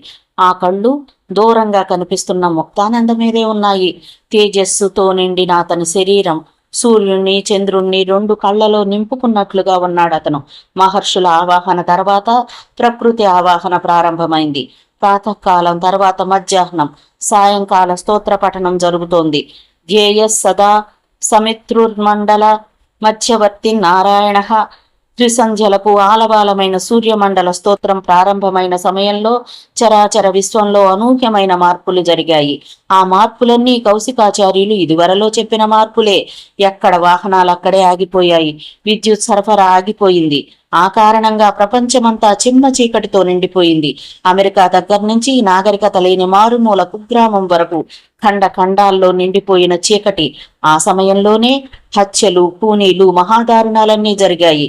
దేవుడు అసలే లేడనే నాస్తికవాదులు సైతం ఆ భయంకరమైన చీకటిని భరించలేక కలియుగాంతం ఇదేనేమో అనుకున్నారు. ఒక్కసారి మొగ్గలన్నీ పువ్వులైపోయాయి, పువ్వులు కాయలైపోయాయి, కాయలు పళ్ళైపోయాయి. ఎక్కడి నుంచి వస్తోందో తెలియని అద్భుతమైన సువాసనతో నిండిన గాలులు ప్రపంచాన్ని చుట్టుముట్టేశాయి. హిమాలయాలు కరగడం ప్రారంభించాయి. చల్లదనానికి గడ్డకట్టుకుపోయి వేడికి మాత్రమే కరిగే హిమాలయాలు సృష్టికి విరుద్ధంగా కరుగుతున్నాయి. ఆ సమయంలో దుర్మార్గులు సజ్జనులుగాను ప్రవర్తించసాగారు. మానవ ప్రకోపాల ఆచ్ఛాదన తొలగిపోయింది. జపాన్లో అగ్నిపర్వతాలు అనూహ్యంగా పేలిపోయి లావా ఊళ్లల్లోకి ప్రవహిస్తోంది. ఇది వరలో ఆ లావా ప్రవాహంలో ఊళ్ళు శిథిలమైపోయి మనుషులు శవాలుగా మారిపోయారు. కానీ ఇప్పుడు లావా నదీ ప్రవాహంలా ఉంది. సముద్రాలలోంచి కొండలు పైకి పొడుచుకొచ్చాయి. 60 ఏళ్లు కాపురం చేసిన ఒక భర్త భార్యతో, చూడు, ఎన్నాళ్ళు ప్రపంచానికి వెలిసి నీ దగ్గర మంచి భర్తగా ప్రవర్తించాను తప్ప నేను నిజంగా మంచివాణ్ణి కాను. నీకు నేను అన్యాయం చేశాను. ఆ నిజం నమ్మలేక ఆ భార్య ఆత్మహత్యా ప్రయత్నం చేసుకోబోగా ఆ ప్రయత్నం ఫలించలేదు. కోట్లాది రూపాయలు అక్రమార్జన చేసిన ఓ రాజకీయ నాయకుడు తాను చేసిన ఘోరాలన్నీ గుర్తుకు తెచ్చుకుని తనని తాను కాల్చుకున్నాడు. అతని చుట్టూ మనుషులున్నా ఎవ్వరూ అతన్ని ఆ ప్రయత్నం నుండి ఆపడం లేదు. చెట్టు, చేమ, పుట్ట, గుట్ట సమస్త ప్రకృతి స్తంభించిన వేళ మనోయజ్ఞం దేవతలే కూర్చుని స్వయంగా చేస్తున్నారేమో అన్నంత వైభవంగా జరుగుతోంది. సరిగ్గా ఆ సమయంలో ప్రపంచం మొత్తం మీద విద్యుత్ ప్రవాహం ఆగిపోవడం వల్ల అక్కడ కూడా విద్యుత్ లేదు. ఒక యజ్ఞకాండంలో అగ్నిపర్వతంలా మంటల్ని ఎగజిమ్ముతున్న వెలుగు తప్ప. ఇలా ఈ చీకటి ఎంతసేపు ఉంటుంది? తన పక్కనున్న హోంమంత్రిని అడిగాడు ప్రధాని. చెప్పలేం, మనకు తెలీదు, చెప్పాడు హోంమంత్రి. సరిగ్గా ఆ సమయంలో 20వ వరుసలో ఉన్న స్వామీజీ లేచి నిలబడ్డాడు. అతను లేచి నిలబడగానే భారతదేశంలో ప్రతి నగరం నుంచి వచ్చిన అతని అనుచరులు దాదాపు 1,00,000 మంది లేచి నిలబడ్డారు. ఆపండి, ఈ మనోయజ్ఞం జరగటానికి వీల్లేదు, ఇదంతా మాయ. స్వామీజీ అరుస్తూ ముందుకెళ్లాడు. లక్షలాది మంది కాషాయాంబరదారులు కూడా బిగ్గరగా అరుస్తూ ముందుకెళ్లడంతో ఒక్కసారిగా ఆ నిశ్శబ్ద వాతావరణం బీభత్సంగా మారిపోయింది. ఏం జరిగిందో తెలియని లక్షలాది జనం భయంగా లేచి నిలబడిపోయారు. వెయ్యండి, బాంబులు వెయ్యండి, స్వామీజీ ఆజ్ఞాపించగానే కాషాయాంబరదారులైన శిష్యులు చేతిలో ఉన్న బాంబుల్ని నలువైపులా విసిరి బీభత్సాన్ని సృష్టిస్తున్నారు. ఎటు చూస్తే అటు పరిగెడుతున్న జనం. ఆ స్వామీజీ, మిగతా అతని అనుచరులు యజ్ఞవేదిక వైపు దూసుకుని రాకుండా సెక్యూరిటీ. జనం శాయశక్తులా ప్రయత్నిస్తున్నారు. మనోయజ్ఞ ప్రాంగణం మహాయుద్ధ ప్రాంగణం అయిపోయింది. ప్రధాని, కేంద్ర మంత్రులు, చీఫ్ మినిస్టర్స్, మంత్రులు, దేశ విదేశాల అతిథులు ప్రాణభయంతో పరిగెడుతున్నారు. స్వామీజీ అనుచరుల్ని అదుపులోకి తేవటానికి ఎవరో కాల్పులు ప్రారంభించారు. అంతే, కాల్పుల సమరం మొదలైంది. ఎవరో ఎవరినో కాల్చుకుంటున్నారు, పొడుచుకుంటున్నారు. రక్తం ఏరులై ప్రవహిస్తోంది. టీవీలు బ్రద్దలైపోయాయి. లక్షలాది కుర్చీలు గాలిలోకి ఎగురుతున్నాయి. స్వామీజీ జనం మధ్య నుంచి తప్పించుకుని సూటిగా ముక్తానంద వైపు దూసుకెళ్లిపోతున్నాడు. మనకు యజ్ఞ నిర్వహణ ముఖ్యం. మరో పావు గంటలో యజ్ఞం సంపూర్ణమవుతుంది. మీరేమి కంగారు పడకండి, కౌశికాచార్యులు 1000 మంది ఋత్విక్కులతో అన్నాడు. ముక్తానంద చూపులు యజ్ఞవాటిక మీదే ఉన్నాయి. మహోజ్వలంగా ఎగురుతున్న జ్వాలల మీదే ఉన్నాయి. ఆ జ్వాలల వైపే చూస్తున్న ముక్తానంద ఒక్క క్షణకాలం పాటు ఉలిక్కి పడ్డాడు. జ్వాలల్లోంచి లేచి వస్తున్న దశహర మహర్షి. అగ్నిహోత్రుడు దశహరుని రూపంలో ప్రత్యక్షమయ్యాడు.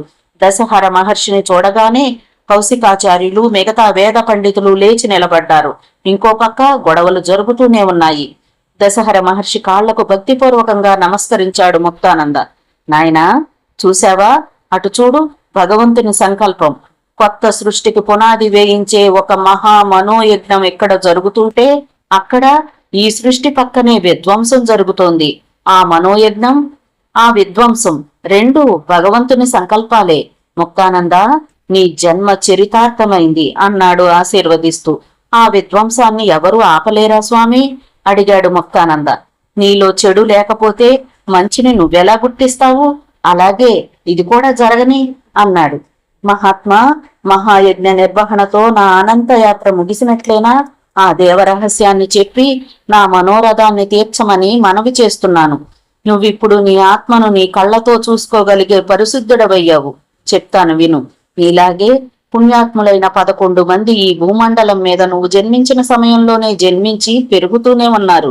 మీరందరూ ఒకానొక సమయంలో కలుస్తారు. మీ మతాలు వేరైనా అభిమతాలు ఒక్కటే. సర్వమానవాళి పట్ల ప్రేమ చూపి తమ తమ మతాలను స్థాపించిన ఆదిశంకరుడు, యేసుక్రీస్తు, బుద్ధుడు, అల్లా, గురునానక్, వీరబ్రహ్మేంద్ర స్వాములలాగానే కలియుగానంతరం మళ్లీ పుట్టిన కొత్త సృష్టికి మీ మతాలు ఆధారమవుతాయి. అంతవరకు నీవు తపస్సు చేసుకో. సర్వమంగళాని భవంతు. దశహర మహర్షిని స్తోత్రం చేస్తుండగానే ఆయన యజ్ఞకాండంలోకి వెళ్లిపోయి మంటల మీద కూర్చున్నాడు. కొన్ని క్షణాలయ్యాక తాను జ్వాలగా మారిపోయి ఆ జ్వాలల్లో కలిసిపోయి అంతర్ధానమైపోయాడు. సృష్టి స్థితి లయలకు కారణమైన బ్రహ్మ, విష్ణు, మహేశ్వరులకు స్తోత్రం చేస్తున్నారు వేద పండితులు. ముక్తానందకు తనలోని ఆత్మ ఒక చైతన్య రూపంలో కనిపిస్తోంది. సీతామహాలక్ష్మిని, శ్రేష్ఠ, శతానంద, అపురూప ఆశ్రితులను ఒక గుడారంలోకి తీసుకెళ్లి ఉంచి వెనక్కి మరలి జనం మధ్య నుంచి బాణంలా దూసుకెళ్లి ముక్తానంద ఎదుట నిలబడ్డాడు శార్వారి. నువ్వేం చెయ్యాలనుకున్నావో అది చెయ్యి, నన్నడగటం దేనికి అన్నట్లుగా ముక్తానంద శార్వారి వైపు చూశాడు. శార్వారి ముక్తానందకు నమస్కరించి ఒక చేత్తో కమండలంతో మరో చేత్తో త్రిశూలంతో తానే అపరశివుణ్ణైనట్లుగా సిద్ధమైపోయాడు. ఆ యజ్ఞకాండలో నీళ్లు పోసి ఆర్పేయండి, ఆ 1000 మందిని అక్కడి నుంచి పారద్రోలండి అని ఆజ్ఞాపిస్తున్న స్వామీజీ వైపు శార్వారి దూసుకెళ్తూ ఉండగా అడ్డుగా నిలుచున్నాడు అహోబలుడు. అతని చేతిలో గండ్రగొడ్డలి ఎగిరి అతని గుండెల మీద బలంగా తన్నాడు శార్వారి. ఆ దెబ్బకు అహోబలుడు వెనక్కి పడిపోయాడు. చేతిలోని గండ్రగొడ్డలి ఎగిరి అంత దూరంలో పడిపోయింది. ఆ గండ్రగొడ్డలను అందుకుని మరో ఆలోచన ఏదీ లేకుండా ఒక్క వేటు వేశాడు శార్వారి. వేతావహంగా అరిచాడు అహోబలుడు. అతని శిరస్సు అల్లంత దూరంలో ఎగిరిపడింది. అహోబలుని శిరస్సును చూసిన స్వామీజీ శార్వారి వైపు దూసుకొచ్చాడు. తన చేతిలోని త్రిశూలాన్ని శార్వారి గుండెకు గురిపెట్టి, తప్పుకో, లేదంటే నా చేతిలో చేస్తావు అన్నాడు ఉగ్రంగా. ఒక్క క్షణం సూటిగా స్వామీజీ కళ్లలోకి చూశాడు శార్వారి. ఆ సమయంలో అతనిలో ఏనుగులాంటి శక్తి ప్రవేశించింది. ఆ శక్తి ఎక్కడి నుంచి వచ్చిందో తెలియదు. వీరభద్రునిలా ఉగ్ర రూపం దాల్చాడు. ఆ ఆకారానికి స్వామీజీ భయపడిపోయాడు.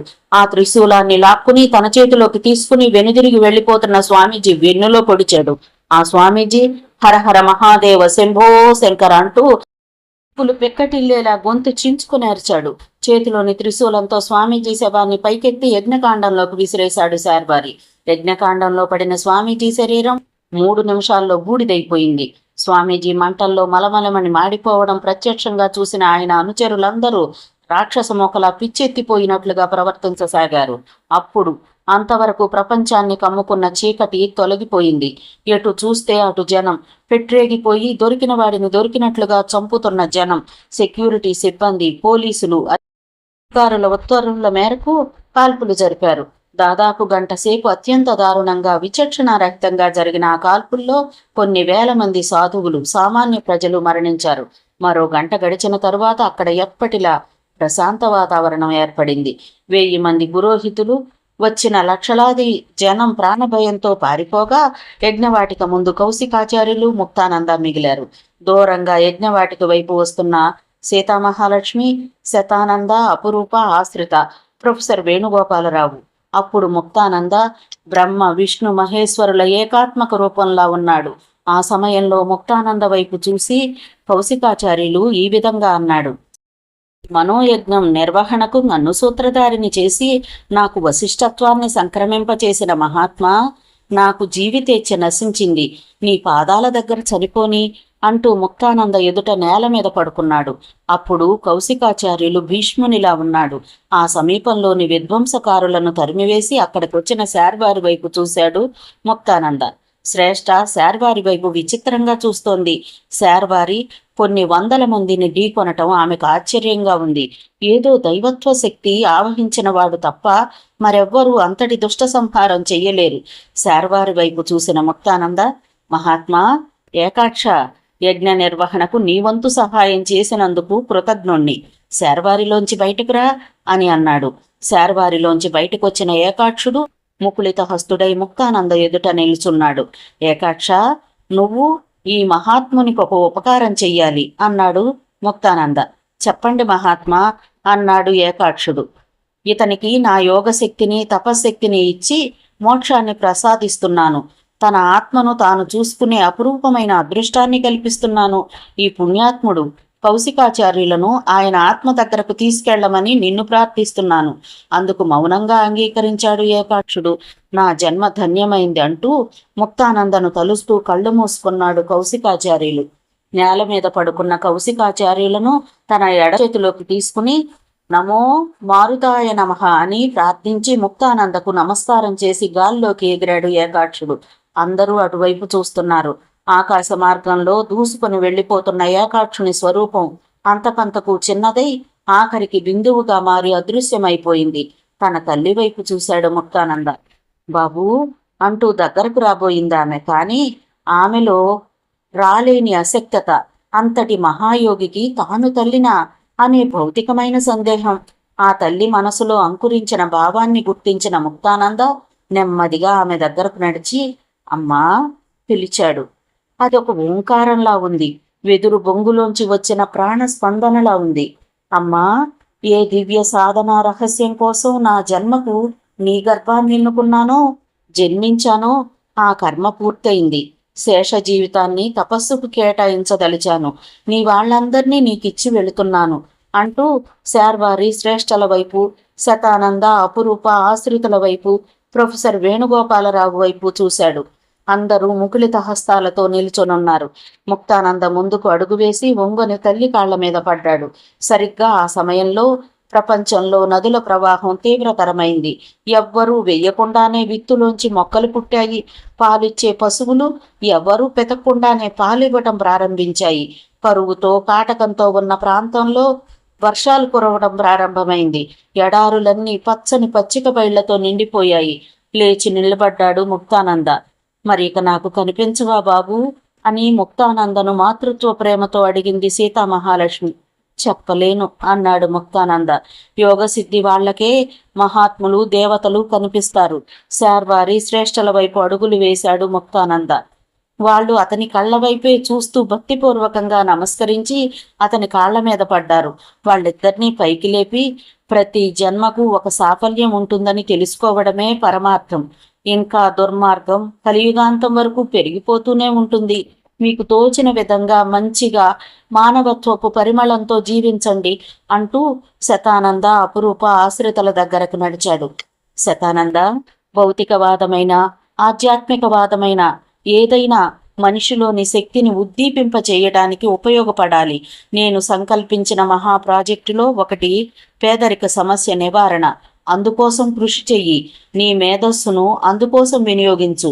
ఎన్నెన్నో కొత్త పొంతలు తొక్కుతున్న కంప్యూటర్స్, వరల్డ్ శాటిలైట్ ఛానల్స్ మనిషి కోసం ఉపయోగపడాలి.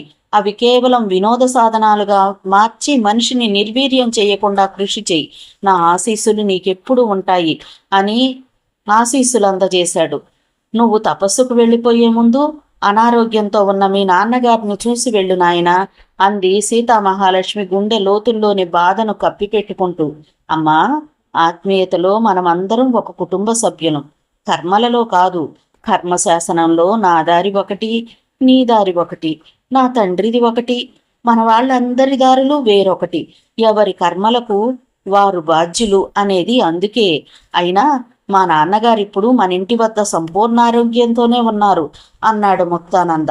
ఆ మాటలలో ఇమిడి ఉన్న రహస్యం ఆమెకు అప్పుడు అర్థం కాలేదు. కానీ ఆ మాటల వెనుక సారాంశం జాతక చక్రం ప్రకారం మదన్మోహన్ జీవితంలో రాసిన ఆకస్మిక మరణం రెండోసారి గుండె నొప్పి ద్వారా అతనికి సంక్రమించింది.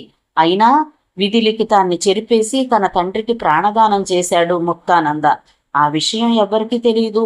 ముందుకు నడుస్తున్నాడు ముక్తానంద. ప్రవహిస్తున్న హిమాలయాల మంచు నీటిలో నడుస్తున్నాడతను. కొంత దూరం వరకు మాత్రమే అతను అక్కడి వాళ్లకు కనిపించాడు. ఆ తర్వాత మరి కనిపించలేదు. 2 నిమిషంలో ముక్తానంద రాజమండ్రి గోదావరి తీరంలోని పూర్వజన్మలోని తన సమాధి ముందు నిలబడ్డాడు. తన సమాధిని తాను దర్శించుకుని మరుక్షణంలో అక్కడకు 100 మైళ్ళ దూరంలో ఉన్న ఒరిస్సా అడవుల ప్రాంతంలో ఉన్నాడు. దట్టమైన చెట్లు చేమలను దాటి, జలపాతాలను దాటి, వన్యమృగాలను దాటి నిశ్శబ్దమైన ప్రాంతంలోకి వచ్చాడు. అక్కడ ఆకాశాన్ని తాకుతున్నట్లుగా ఉన్న కొండల మధ్య నుంచి జలపాతపు శ్రేణి చుట్టూ మానవ సంచారం లేదు. ఆ ప్రదేశంలో ఒక విశాలమైన ప్రదేశంలో కూర్చున్నాడు. కళ్ళు మూసుకున్నాడు. జలపాతం పెనువేగంతో అతని మీదకు దూకుతున్నా అతనిలో చలనం లేదు. ఇప్పుడు ముక్తానంద వయస్సు 2 సంవత్సరాల 6 నెలల 1 రోజు మాత్రమే. దివ్యత్వం సాధించిన మనిషికి వయస్సు లేదు. అదే భారతీయ ఆధ్యాత్మిక సిద్ధాంతంలో ఉన్న పవిత్రమైన రహస్యం. ఆ రహస్యాన్ని శోధించటమే మనోయజ్ఞం. మనోయజ్ఞం, మనోయజ్ఞం. శుభం. కథ విన్నందుకు ధన్యవాదాలు. ఈ నవల మీకు నచ్చితే ఒక లైక్ చేయండి, షేర్ చేయండి, నా ఛానల్ని సబ్స్క్రైబ్ చేసుకోండి, నన్ను సపోర్ట్ చేయండి. మీరిచ్చే ఒక్క లైక్ నాకు, నా ఛానల్కి ఎంతో సపోర్ట్ని ఇస్తుందండి. మీ యొక్క విలువైన అమూల్యమైన సలహాలని, సూచనల్ని కామెంట్ రూపంలో తెలియజేయండి. Thank you. ఉంటానండి.